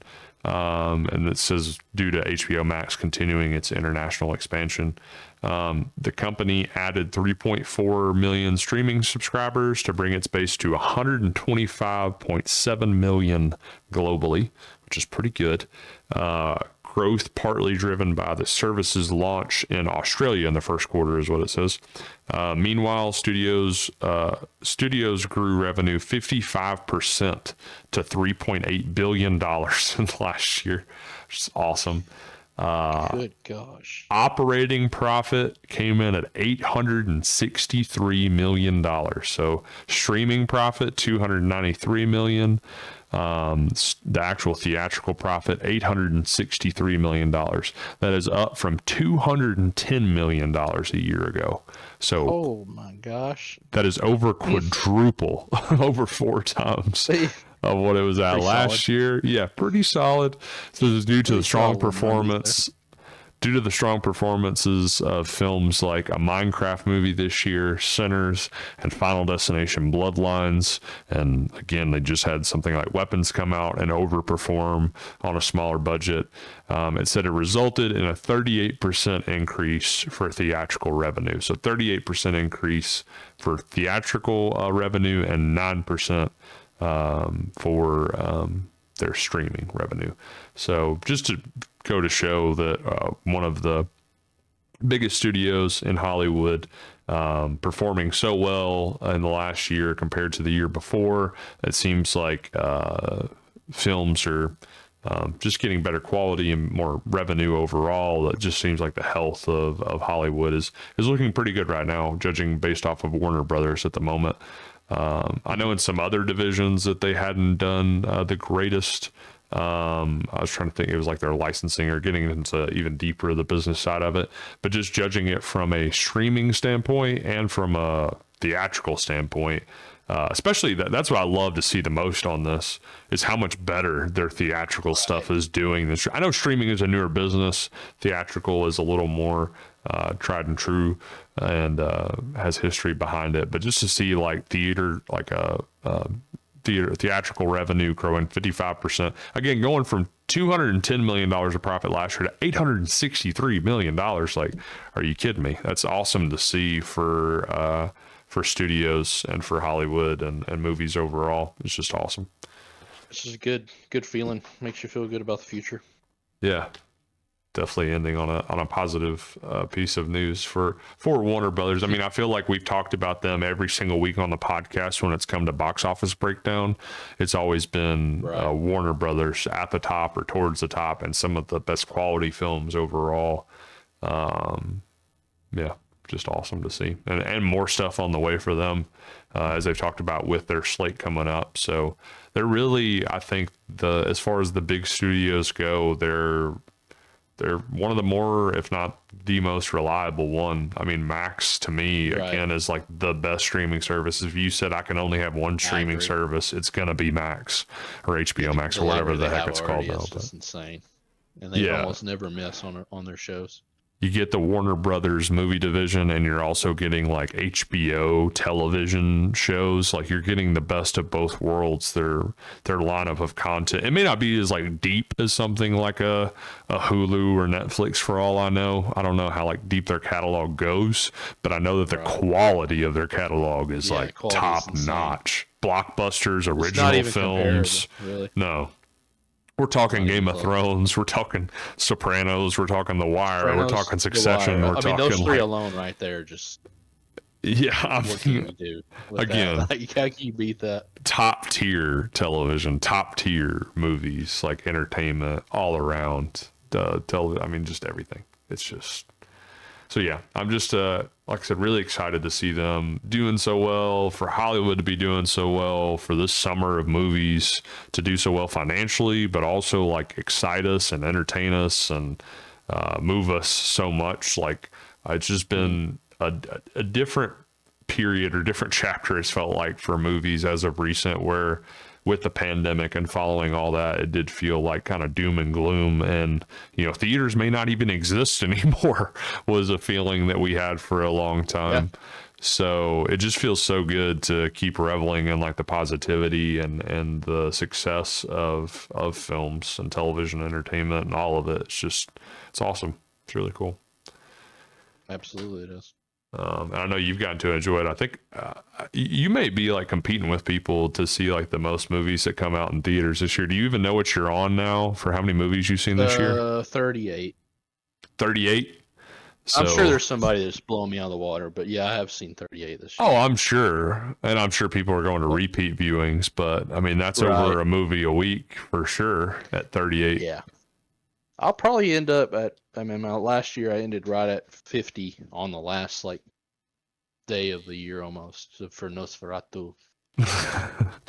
For a bag of gold. Gosh, I love that movie. But yeah, I'll probably beat. I think I'm on track to definitely beat 50 this year. Even if it's only 51, I'll be okay with that. That's awesome. I would think if you can get in at least like a movie a week. Yeah, and as we're talking about, we're discovering movies like A Roofman, which neither one of us even knew existed, and now it's like did not know top of the watch list coming. That's on my list. Yeah, instantly I put that on my list. Like, yep, I'm going to see that. Yeah, that's gonna be fun. Definitely did its job as a trailer to sell you on it. Yeah, yeah, it really did, honestly. Yeah, Peter Dinklage as well. Peter Dinklage, Kirsten Dunst, I think was the other. Yeah, you said Kirsten Dunst, well, yeah, it looks like it. And true story. I don't know. If you haven't checked out that trailer and you watch movie trailers, definitely go check out the Roofman trailer. I did not know what that was going to be. I think it'll sell just about anybody on it. What the heck is this? Yeah, very interesting. Toy Story. Miss those stories. Yeah, me too. Well, I guess that's just about all of it. I feel like we included a whole lot of stuff on this week's podcast. Oh wow, this is our longest one by far, and I didn't even feel it. Yeah, I really no, it didn't. 2 hours 45 looked at the minutes. clock. Wow. 2 hours 43 right now, exactly. So, okay, guys, if you've made it this far, congratulations. We appreciate you so much for getting to this point and for checking us out each week. We actually, I told Seth last week, just kind of patting ourselves on the back for a second, hit 100 downloads on the podcast last week, and I think we're at like 105 or something now in total. And this will be our 6th episode, maybe 7th. I'm terrible at Yeah, documenting that, but actually I have it right here. It is, yeah, this is our 6th podcast, so pretty proud of ourselves, averaging about 20 downloads episode so far. So again, thank you guys for tuning in each week and reaching out and also giving us your support. Means a whole lot, and just to share and the love of movies and film and in so many different ways, having fun with our movie games and getting into the box office side of things I love to do, and the news side and the review side. I really enjoyed doing this each week with you. I do too, man. I love talking movies, Yeah, so especially someone else that loves it. yeah, plan to do this a lot going forward. Can't wait for more movies. Again, if you can get out and see the Naked Weapons double feature, check out some of the movies out in theaters right now. Again, a lot of them worth your watch. Superman, still, if you haven't got to see that yet, highly recommend. Probably my number 2 film of the year for me. So yeah, and if you're a Superman fan, but a lot of things to check out, a lot of things to watch. Just a very good time in life and in movies right now. And again, just want to thank you all for checking us out. And till next time, we'll see you guys at the movies. See ya.